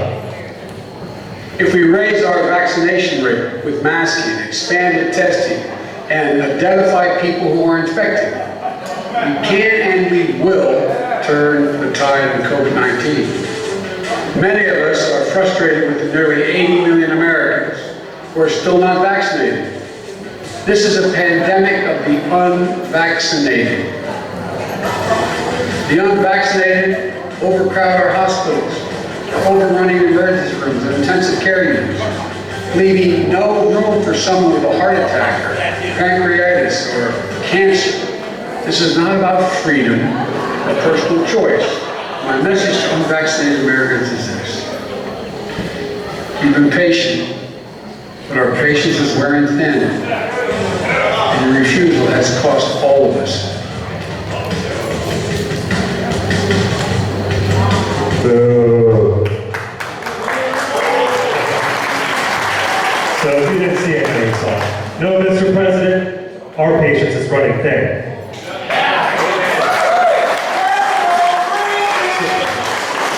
So I'm not here to tell you what to think or how to think, but I am here to tell you to think.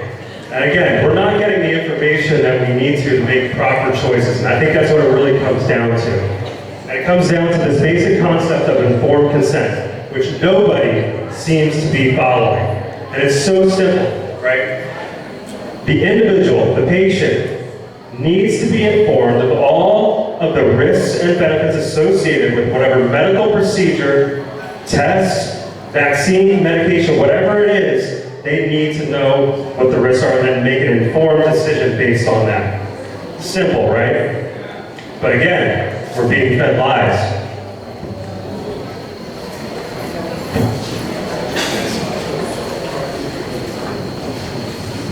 Okay, so this is where we stand today. 43.6 million cases, a little over 700,000 deaths. Who here believes those numbers? No way. No way. You see, they've created a false narrative to create fear, to gain control. And we're going to prove that. So how do we get those numbers? Where do they come from? Ryan Fauci, you got it. So the way we come up with those numbers is through the PCR test. Have you guys heard about that? Yeah. Yes, you got it. So the PCR test. So that's how we're getting these numbers. Now, in my training, and I think any medical expert out there would agree that no test is perfect. There's always false positives, there's false negatives. So why are we treating this test like it's the Holy Grail and counting every single case that comes out?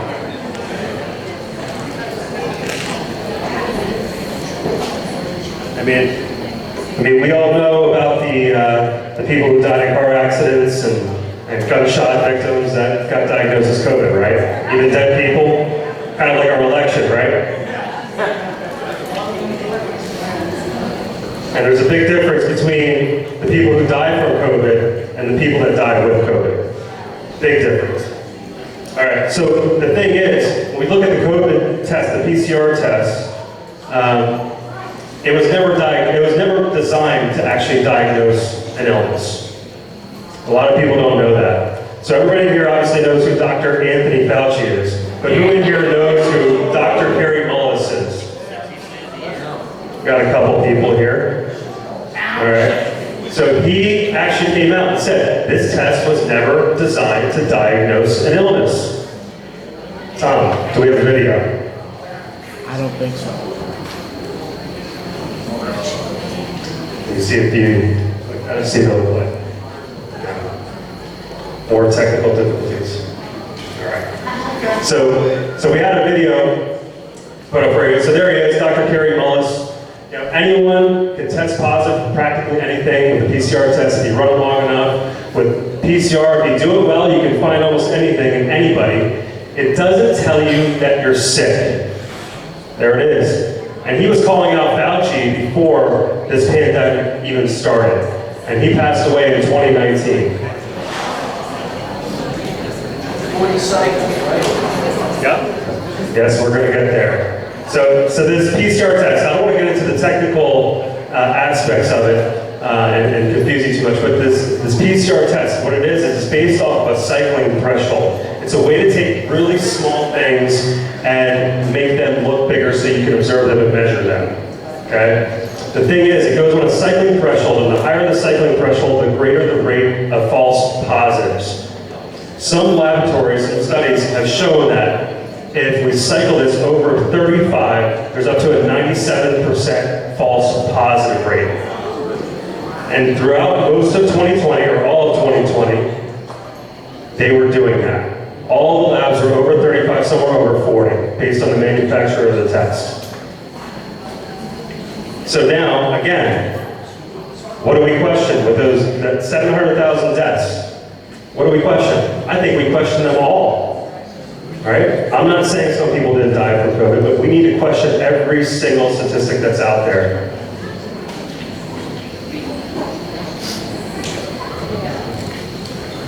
January 20th, 2021. Anyone know what that date was? Got it, Inauguration Day. It was also the day that we realigned with the World Health Organization. And then the WHO came out with a statement stating that they were misusing the PCR test and they were cycling it too high and they reduced the cycling down to 28. What happened from there?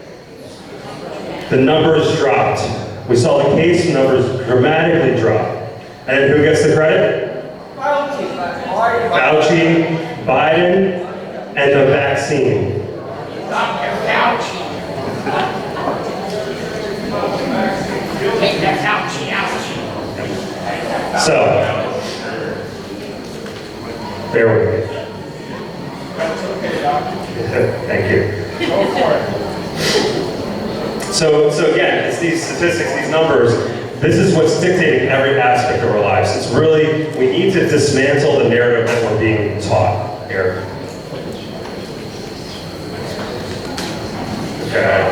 And again, you guys might know, I've heard there's ethylene oxide in the test as well that causes cancer. Just so you know. Again, this is about informed consent. Next one here, Tom. And what happened to the flu? Magically disappeared. And don't tell me it was because of the masks and all the mitigation efforts. There's no way that the flu disappears like that. All right, let's move on to talking about the vaccine. So the thing is, it's not actually even really a vaccine. It doesn't even fit the medical definition of what a vaccine is. Even the CDC had to go and change their own definition. Do you see how they're changing the story as they go along? Do you see how they're lying to us? This is where the misinformation is actually coming from.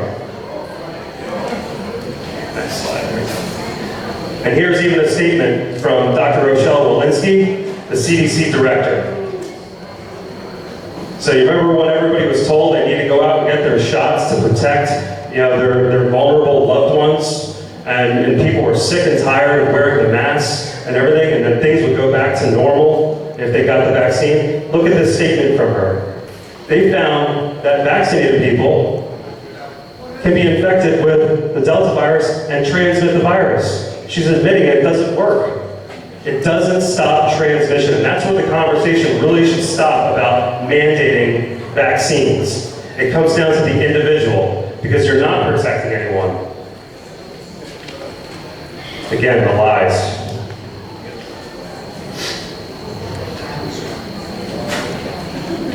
So what do we hear? We hear this all the time. They drill this into our heads. Vaccines are safe, effective, and they're free. Do you think they're free? No. We're paying for that. The U.S. tax dollars.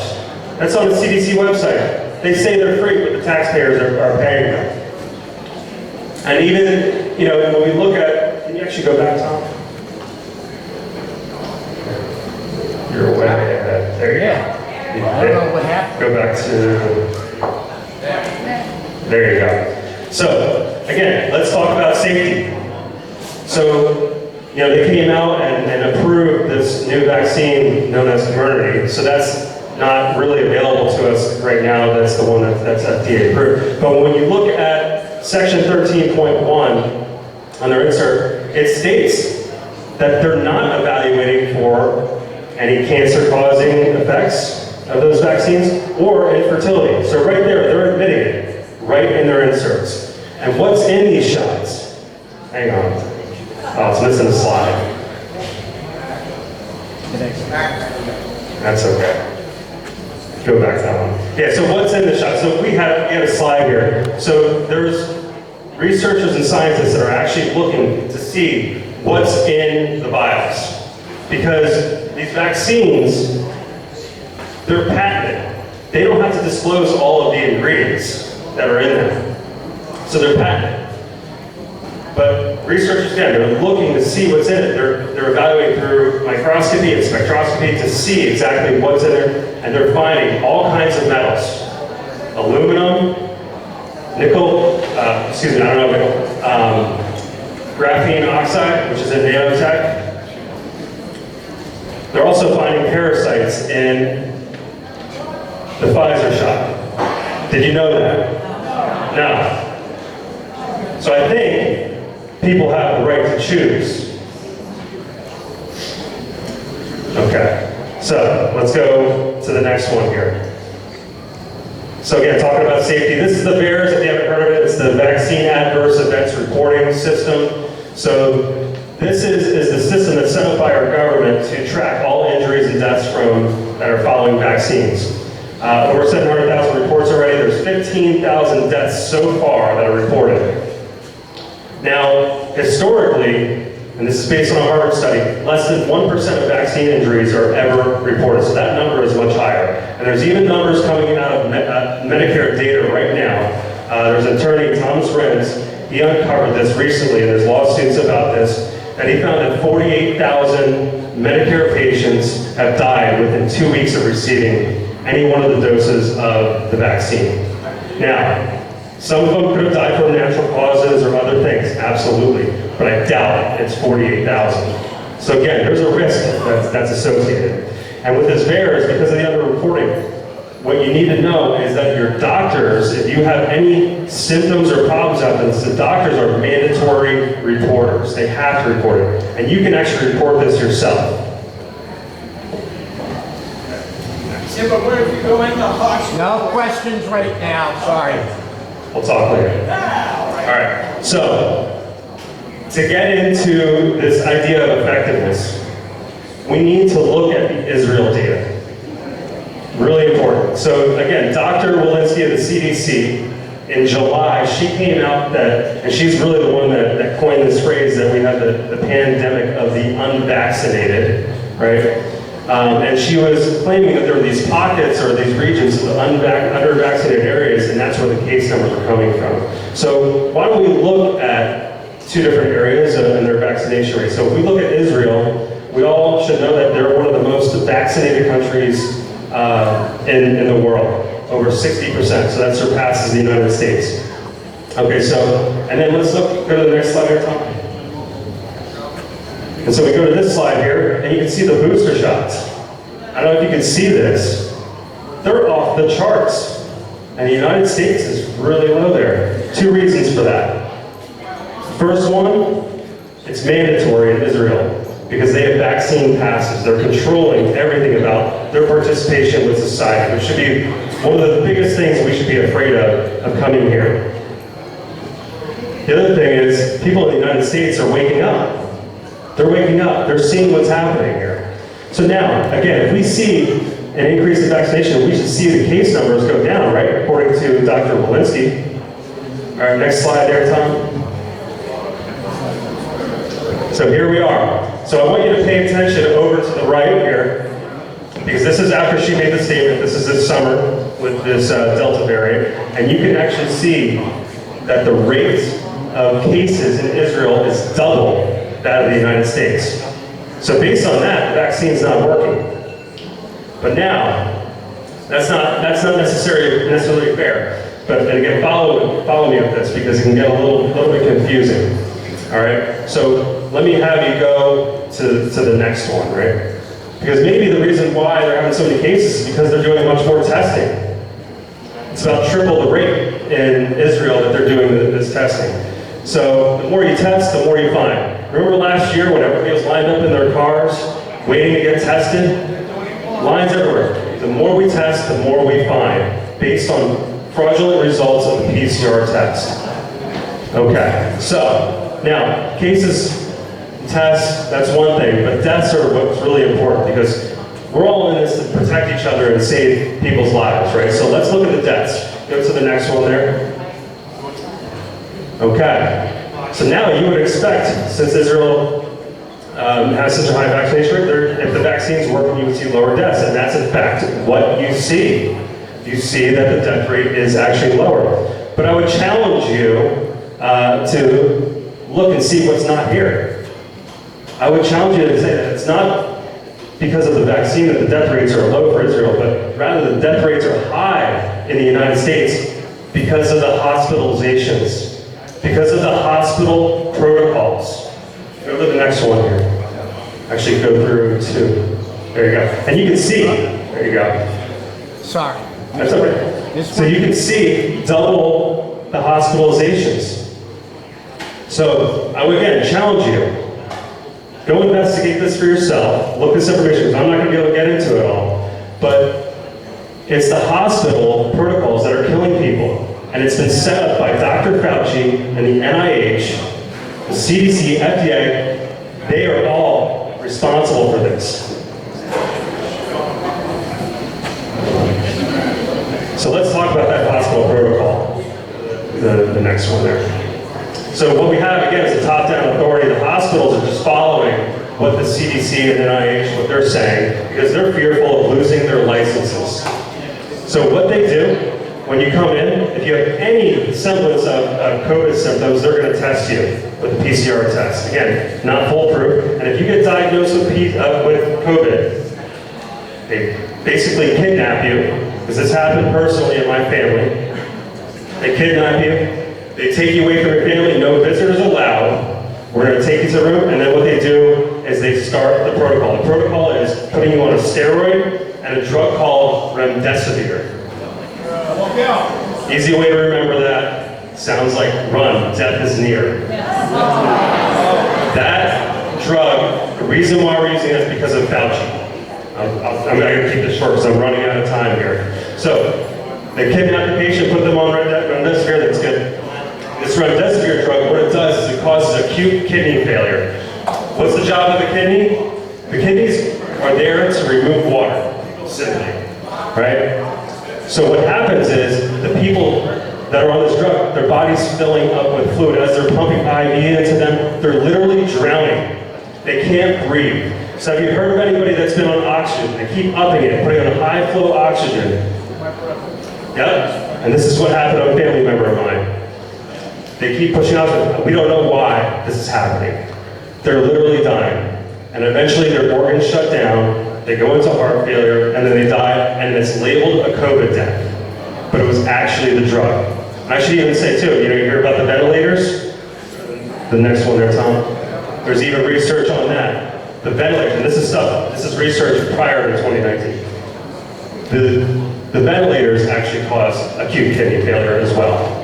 So this is what you need to be aware of, because it was because that we were aware, because this happened with one of our family members, that we were able to save another one. We were able to get another family member off of remdesivir after 2 treatments.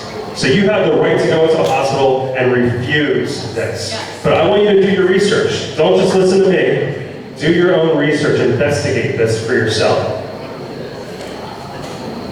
Okay, this is the big thing that's threatening a lot of people is the employment. Again, I'm not going to get into the specifics of this because I think at the end of the day, it's every individual and what their choice is to do about this. So you have medical exemptions. Good luck finding a doctor that's willing to do this because they're fearful of their jobs.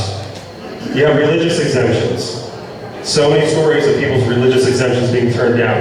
That is a violation of our basic constitutional right there. And if you're terminated, that is an unlawful termination, and you have every right to seek legal action. Next one. And then we go into the schools. So this is the thing, we talk about the critical race theory and the curriculum that's being presented. This is the stuff that you don't see. It's not in the curriculum, but it's in the schools. Big Pharma, they're essentially marketing to our kids. Every day they're going into school, they're inundated with all of this information. Signs for masking, hand washing, doing all those things. I'm not saying some of those things are good, but it's basically brainwashing them for the rest of life. These kids are growing up like that. And then they have vaccine clinics on site at the schools.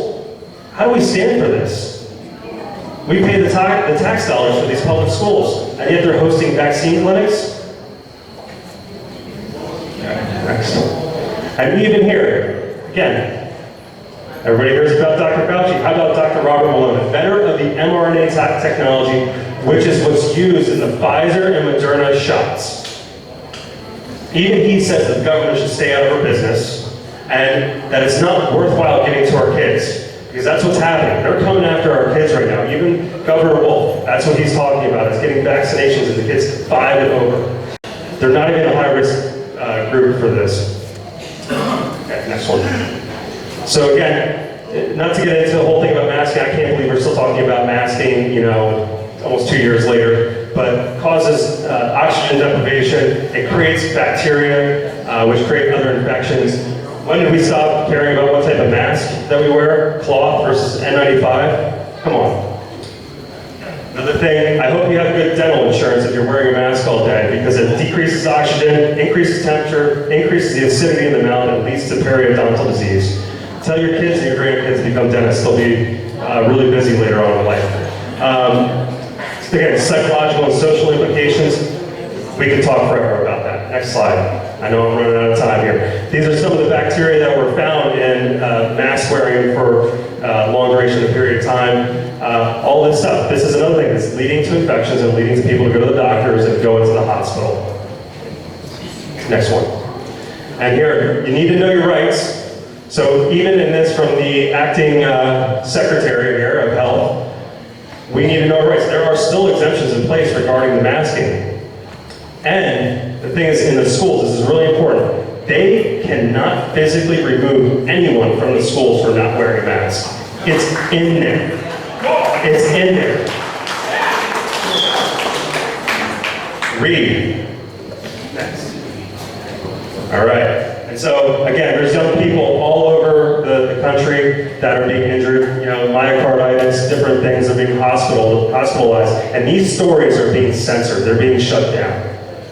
Okay, and next. So, and in closing, so we have a list of resources here.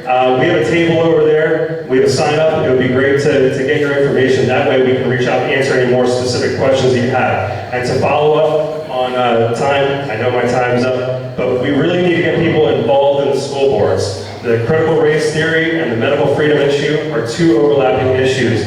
So if anything, just get out there and get to a meeting, even if you're just there. Being aware that you can educate people around you. Okay? All right, I guess that's all the time I have. Thank you very much. I'm not going to let you go until you do your invitation to Fauci.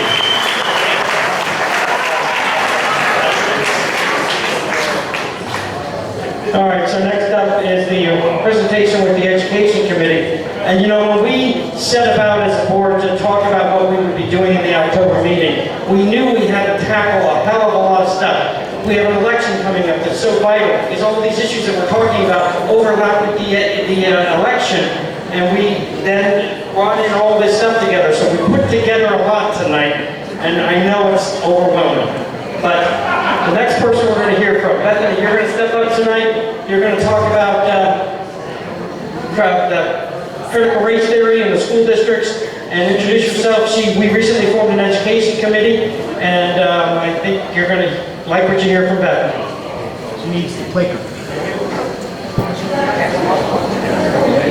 Hi everybody, my name's Beth. I'm fairly new to the Tea Party, but I am a born and raised patriot just like all of you.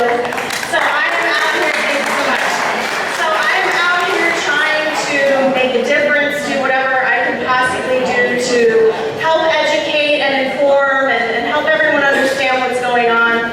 So I have the pleasure this evening of introducing our candidate for the Parkland School Board, Jared Coleman, who's going to come up and talk to you guys about his findings just in the Parkland School District alone. You can take a look at what he's found here with CRT and how dangerous and scary this really is. Jared, come on up.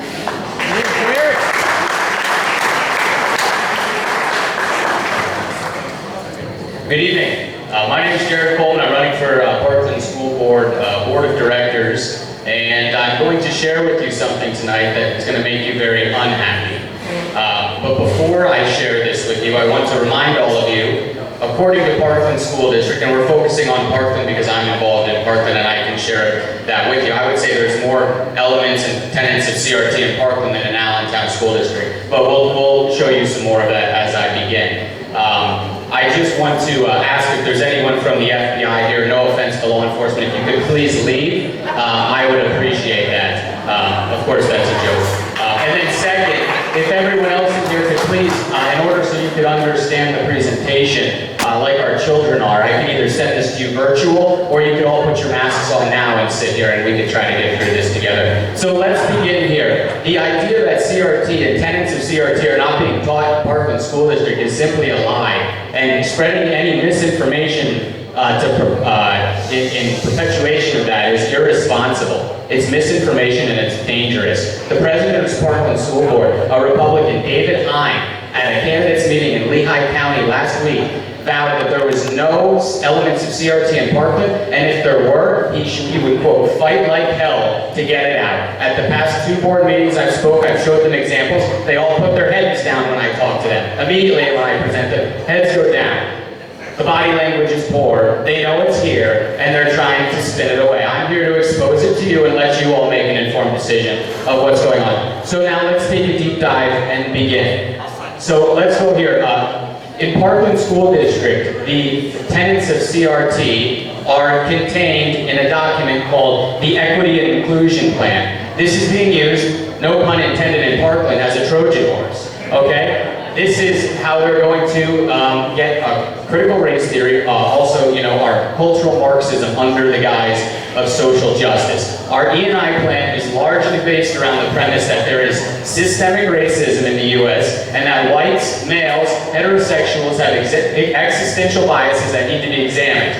I'm not making this up, they put it in the paper, okay? We'll keep going.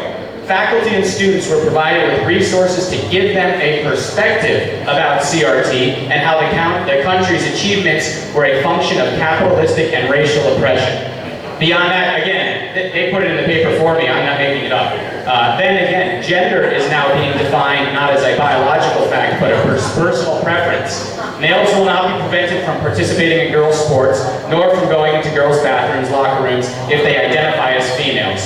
Members of the Equity and Inclusion Committee Forum were asked to provide their preferred pronouns upon joining. Again, this is in the Parkland Press. And in middle school in Parkland School District, teachers were asking their students what their preferred pronouns were already.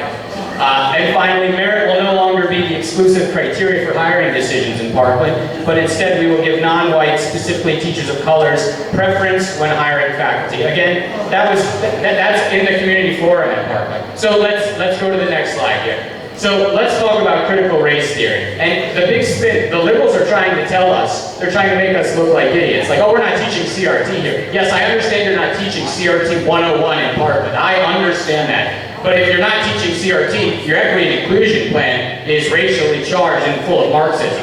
So I'll tell you what, I'll just keep talking here. So what is critical race theory? Critical race theory, for a little talk for all of us here, is a subset of neo-Marxist critical theory, cultural Marxism that believes that all white people are born members of a systemically oppressive class that uses its hegemonic power to dominate other races, especially but not limited to blacks, and impose its values and culture onto them in order to keep them perpetually subjugated. Next slide, please.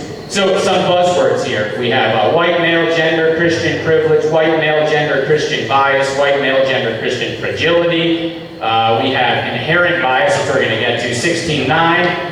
Project, diversity, equity, not equality, and inclusion, of course, systemic racism, microaggressions, anti-racism, intersectionality, that's a good one. Let's continue here. So important roles. Parkland School District brought in Ken Shelton, Los Angeles-based equity and inclusion consultant, and Parkland's, quote, thought partner. They met him at a symposium at Lehigh University a couple years ago. So right now in Parkland, we have Mark Madsen, the superintendent. He walked into this situation. We have Kelly Rosario, the director of curriculum, Brendan Dorenzo, director of student services, Nicole Magala, director of community relations, and of course the Parkland School Board, all approving and not questioning the things that they need to move forward with their equity and inclusion plan and board meetings. And it's all here, we can just go through it. Next slide, please. So, we do not teach and will not teach critical race theory. Sources, Parkland School Board President David Hine. He said it, he's lying. The Parkland administration has told him on numerous occasions it's not teaching critical race theory. This was former Superintendent Richard Snizek. Richard Snizek didn't even know what critical race theory was. He had to tell the parents he had to do some research. Okay, let's continue. So, what's already happened? Ken Shelton was our thought partner that we paid $15,000 via an IDEA grant for his services as a thought partner at Parkland. Okay, race, privilege, bias, and equity. No CRT here though, nothing. Again, that was in the Parkland Press. Ken has been working directly and in person with Parkland students and administration since March 2020. Ken provided the ideological framework for the equity and inclusion plan that ran the meetings. So listen to me very carefully here.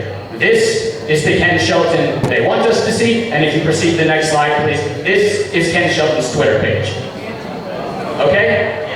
Let me tell you more about Ken Shelton's Twitter page. On his Twitter page, there is nothing about social justice until George Floyd's death.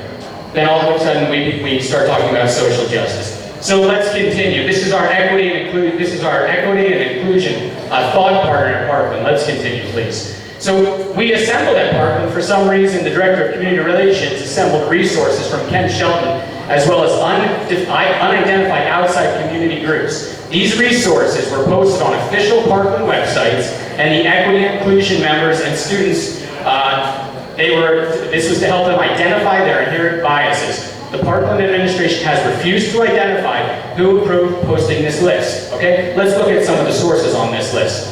So, next slide, please. This is some of the content on some of these things. So, quote, these are some quotes that we've pulled from this. Quote, on election day, how eagerly so many white voters, both the poorly educated and the well-educated, embraced the shame and fear sowed by Donald Trump. William Faulkner understood this better than almost any other American writer. In Absalom, Absalom, incest is less of a taboo for an upper-class Southern family than acknowledging the one drop of black blood that would clearly soil the family line. Rather than lose its whiteness, once again the family chooses murder. This is from, in our picture here, this is from Toni Morrison from Parkland's Anti-Racism and Equality Resource List. This was Making America White Again. This was in the content. Let's search some more what else they put in this equity and inclusion list. Next slide, please. So here we have Intersectionality Matters, a podcast hosted by Kimberly Crenshaw, an American civil rights advocate and a leading scholar of CRT. This was on page 2. Quote, implicit, this is some other stuff from some other thing. We thought this was interesting. A parent brought this up at the last board meeting in Parkland as there were South Whitehall police officers in the room. They had resources on their equity and inclusion list that were implicit, that said something similar to this, directed towards police officers. Implicit bias and just outright racism is embedded in the way that policing is done in this nation. And when you think about it historically, it was founded as a slave patrol. We put this out for our children in Parkland to see. And then Black Lives Matter movement founder interview was on the page 2 there. Next slide, please.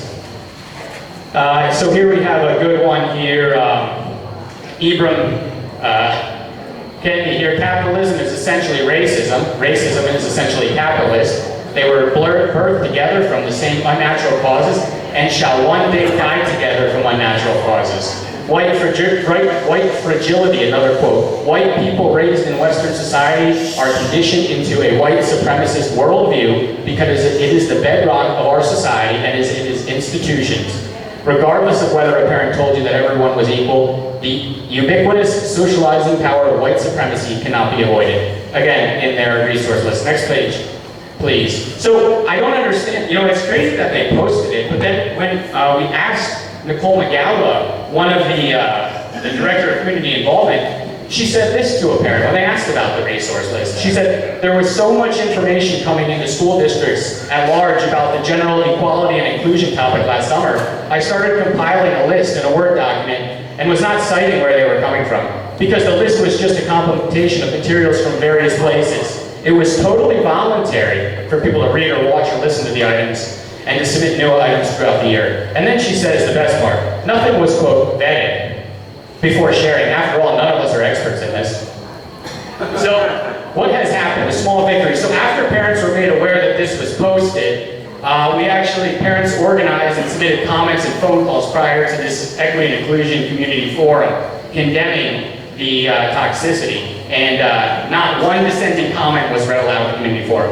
Not one dissenting comment. Parkland subsequently removed the resource list from its website, supposedly so it could be reformed to include alternative viewpoints. When they were provided with the requested black authored equality-minded resources, they did an about-face and refused to post them and share with faculty, and that's in writing as well. Next page, please. So what's happened, what also some more bad news, unfortunately, Dr. Jessica Shocker, Penn State University, Burke County, close to home here, was given a federal grant from Library of Congress grant, get this, to help teach about where to discover sources in the library to support CRT. So Dr. Shocker offered her services to Parkland's Administration and Equity and Inclusion Committee meetings. And rather than rather than to decline this, Parkland's Director of Curriculum forwarded the invitation to Parkland's faculty. We're only aware that 3 faculty members made it to our initial indoctrination, but we deserve to know who those teachers were and who intends if she's being used further in the district. Next slide, please. So only 3 teachers made it to this one, is so what they're telling us here. Teachers can be found thanking the administration for helping them with creating a culture of equity and identifying inherent biases on Parkland's website to this day. Per Parkland's administration, Dr. Shocker has offered her services to multiple districts in the Lehigh Valley, and when Parkland was provided with Black Author non-CRT inspired resources for the faculty's professional development, they refused to share with the teachers. Next slide, please. This is interesting. This is on the Parkland's website, Parkland School District's website, to this day under the Equity Inclusion tab. It's a video that they're promoting in which they have a teacher undergoing unconscious bias training and then atoning for it in the video. And so let me read you a source on unconscious bias training because I think it's interesting. Remember, there's no elements of CRT in Parkland. None of that's here. So,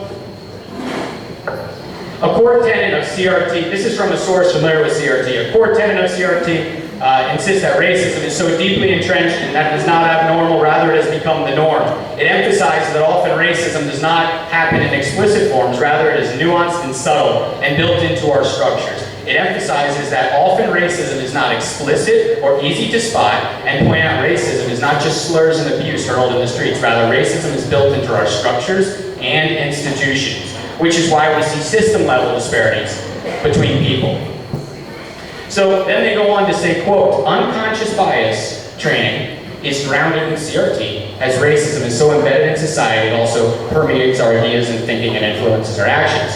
So this teacher is going through unconscious bias training that Ken Shelton provided to the district, and her quote was, this cohort has done an excellent job highlighting the unintentional biases that I have along with everyone else, and how those biases affect how I teach. We learned strategies on how to combat these biases. Ken Shelton has done a wonderful job leading us. No CRT here. Okay, let's continue on. So what's happened already? Equality is out, equity is in. Equality doesn't work for everyone. Conversation with very senior Parkland administrator here. The Equity 2.0 philosophy is by its very nature anti-equality and is therefore by definition pro-bigotry. Falsely assumes resources, abilities, work experience, life experience, etc. remain fixed in time. Falsely assumes that it is an inherently oppressed class and a class of inherent oppressors. I'm going to try to keep on time here. Let's go to the next slide. So Parkland's told everyone what they're doing. This isn't a surprise. The only weird thing is no one's paying attention. No one's watching what's going on, and I don't know why. They're putting it out on the website, they're putting right in front of their noses, no one's showing up to board meetings, and they're continuing along with their implementation. Let's go to the next slide. So on Parkland's website, they show their plan, I should say, their equity inclusion plan, in a very weird document. It's very hard to navigate through. It's based on different categories through the district. So I thought I should pick through this whole document, and instead of having it in a weird format, I should lay it out just chronologically, from what's been done to what's planned to be done. And so I did that. If you go to the next slide, please. Some of the big ticket items in fall of 2020, one of the action steps, somehow the district was going to capture the diversity of students and staff involved in school activities, arts, athletics, so that candidates understand our diversity. So unless the parents were, giving this, I'm not sure how they were determining the diversity of the student body in everything. Let's go to the next slide. These are some of the things that I thought were interesting. Develop a cohort of professional staff with representation across all schools to take part in ongoing professional development. Jessica Shocker, that's me adding that in there. I'm just trying to show that we're trying to figure out who the professional development is going forward. Next slide, please. Backwards plan starting in 2020 and draft major events to be added into the curriculum and revised content across the social studies courses. During the height of the pandemic, we were modifying the history. Let's go ahead to the next slide. Audit curriculum here at K through 12. Right, evidence of success was a K through 12 audit completed with multiple cultural perspectives. Next slide, please. What do we have here? Review resources that support this change. Next slide. And then here, capture, this was interesting, secure consultants, resources, delivered planned professional development again. So we're trying to find out who this is. Next slide. Involve stakeholders such as teachers, students in Parkland High School, the student job fair in order to increase interest in the education field. In addition, brainstorm additional ways to promote education to our diverse student population. And they actually put that in quotation on their own plan, build the pipeline. Let's go to the next step here. Curricular plans that includes contemporary issues from multicultural perspectives. Next slide, please. And here we have, again, new sources to identify current content available that supports this contemporary narrative on issues in social studies. And then we're going to find novels that support this and shed light on this to support our new agenda. Next slide, please. So this is Ken Shelton again, surprise, this is our equity and inclusion partner. There's his podcast, Liberated Educator, and I thought it was interesting that one of his podcasts was called, there's no CRT here by the way, but it's called Critical Race Theory Podcasting Training Day. There's no CRT here. In his podcast, I found it was interesting, I listened to this, and remember, there's bits and pieces of the CRT we're finding as we dig deeper into Parkland. Ken Shelton says it best himself. He says, in a lot of dialogue, the prevailing social dialogue here, all of these things, all of these people railing against CRT, when one, they can't define it, one, it is, and two, it's not explicitly taught as a thing in school. It's part of, quote, an intellectual framework that has certain tenets applied to it, and in its simplistic terms possible, it basically means you are looking at both our systems and institutions in a contemporary and social and historical perspective through the lens of race. Let's go to the next slide here. So what can we do? Let's get organized and do something here. So next slide here. If you're a Parkland resident and taxpayer, please contact Nicole Magala. Her contact information is here, and ask her to be on the community equity group, and we're going to try to form an equality and individuality subcommittee. They still haven't had any meetings since they told us they would have meetings. More parents are trying to get involved now. We're not having meetings. We're trying to determine what resources and Black author texts could include in Parkland schools going forward, and we have a pretty good idea of who we would include, of course, to be brought up at the community committee. Next slide, please. Speak. So ranting on Facebook accomplishes nothing. You need to pick up the phone, stand up, and be counted. Listen, House Bill 1532, which I've been following, we need to get it out of the Education Committee. So you need to call Curtis Sooney in PA 4, and he's the chairman of the Education Committee. You need to tell him to put it on the floor. If that law, as it is now, as a draft, were to become law, if the bill were to become a law, Parkland would be in violation of that right now because it prohibits any type of unconscious bias training in the law. But that, so there's a law preventing it, but Parkland's doing it, but everything's fine here. School board elections are in November. So you need to find out who the candidates are. You need to find out what their principles are, what their core values are, what their family values are, and if they're going to get into a position where they can make a difference, are they going to cave, or are they going to represent your family values on the board? And we need to vote out the incumbents that have just sat there and stare at the parents when they go to the meetings and still refuse to listen to what the parents want to do. Contact the Tea Party. Join the new anti-CRT committee, and voice your concerns at school board meetings, please.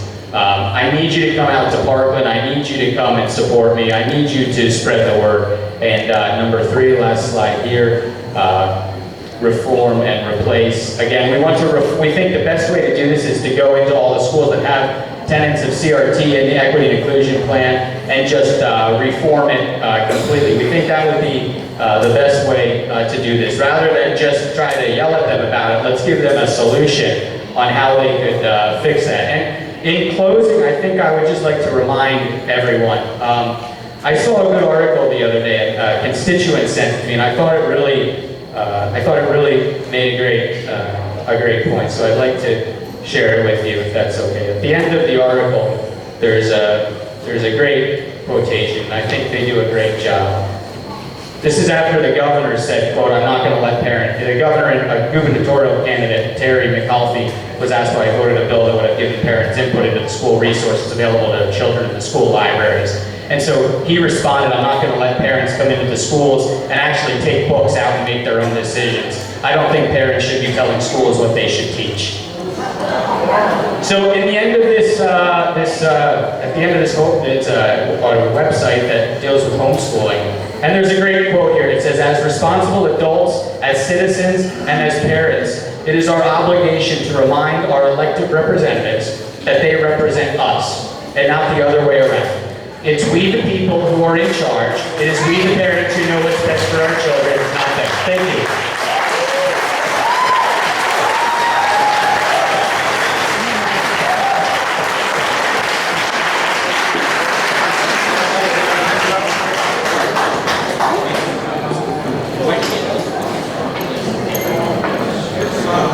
Okay, next month's meeting is going to be on November 4th. Yeah. And we're searching for a permanent location because we're growing out of the seams of the Fearless, but probably likely be back in the Fearless back and forth over the next couple of months. We want to continue to use this facility as often as possible because it's a great facility and we thank the owner. I think we'll be definitely back here in the spring. That remains to be seen, but in November 4th, then watch for the details of when and where. 50-50 raffle, did we have a microphone there for them? Good evening, everyone. Thanks for buying tickets and supporting the Tea Party. The winner will receive $330 tonight. The winning ticket is 0641002. Got it? Got it? 0641002. We gotta have a winner tonight. That's 0641002. Going once. Everyone look at your tickets. You have it? You got it. All right. Thank you. Winner. Thank you. All right, we put a lot forward here today, and I want to thank everybody for being patient with us as we dealt with some technical difficulties and everything. But if I could have your attention for just a couple of seconds here before you all start walking away. We are not near the end of the Republic. We are at the end of the Republic if we don't stand up right here and right now. We often hear the quote of Ronald Reagan who says, "Freedom is only one generation away from extinction." However, the next line says, "Once lost, it will never be recovered." We're not Thelma Louise about to go over the cliff. We've gone over the cliff. And the only way we can stop this is to stand up, speak out, and not be on the defense.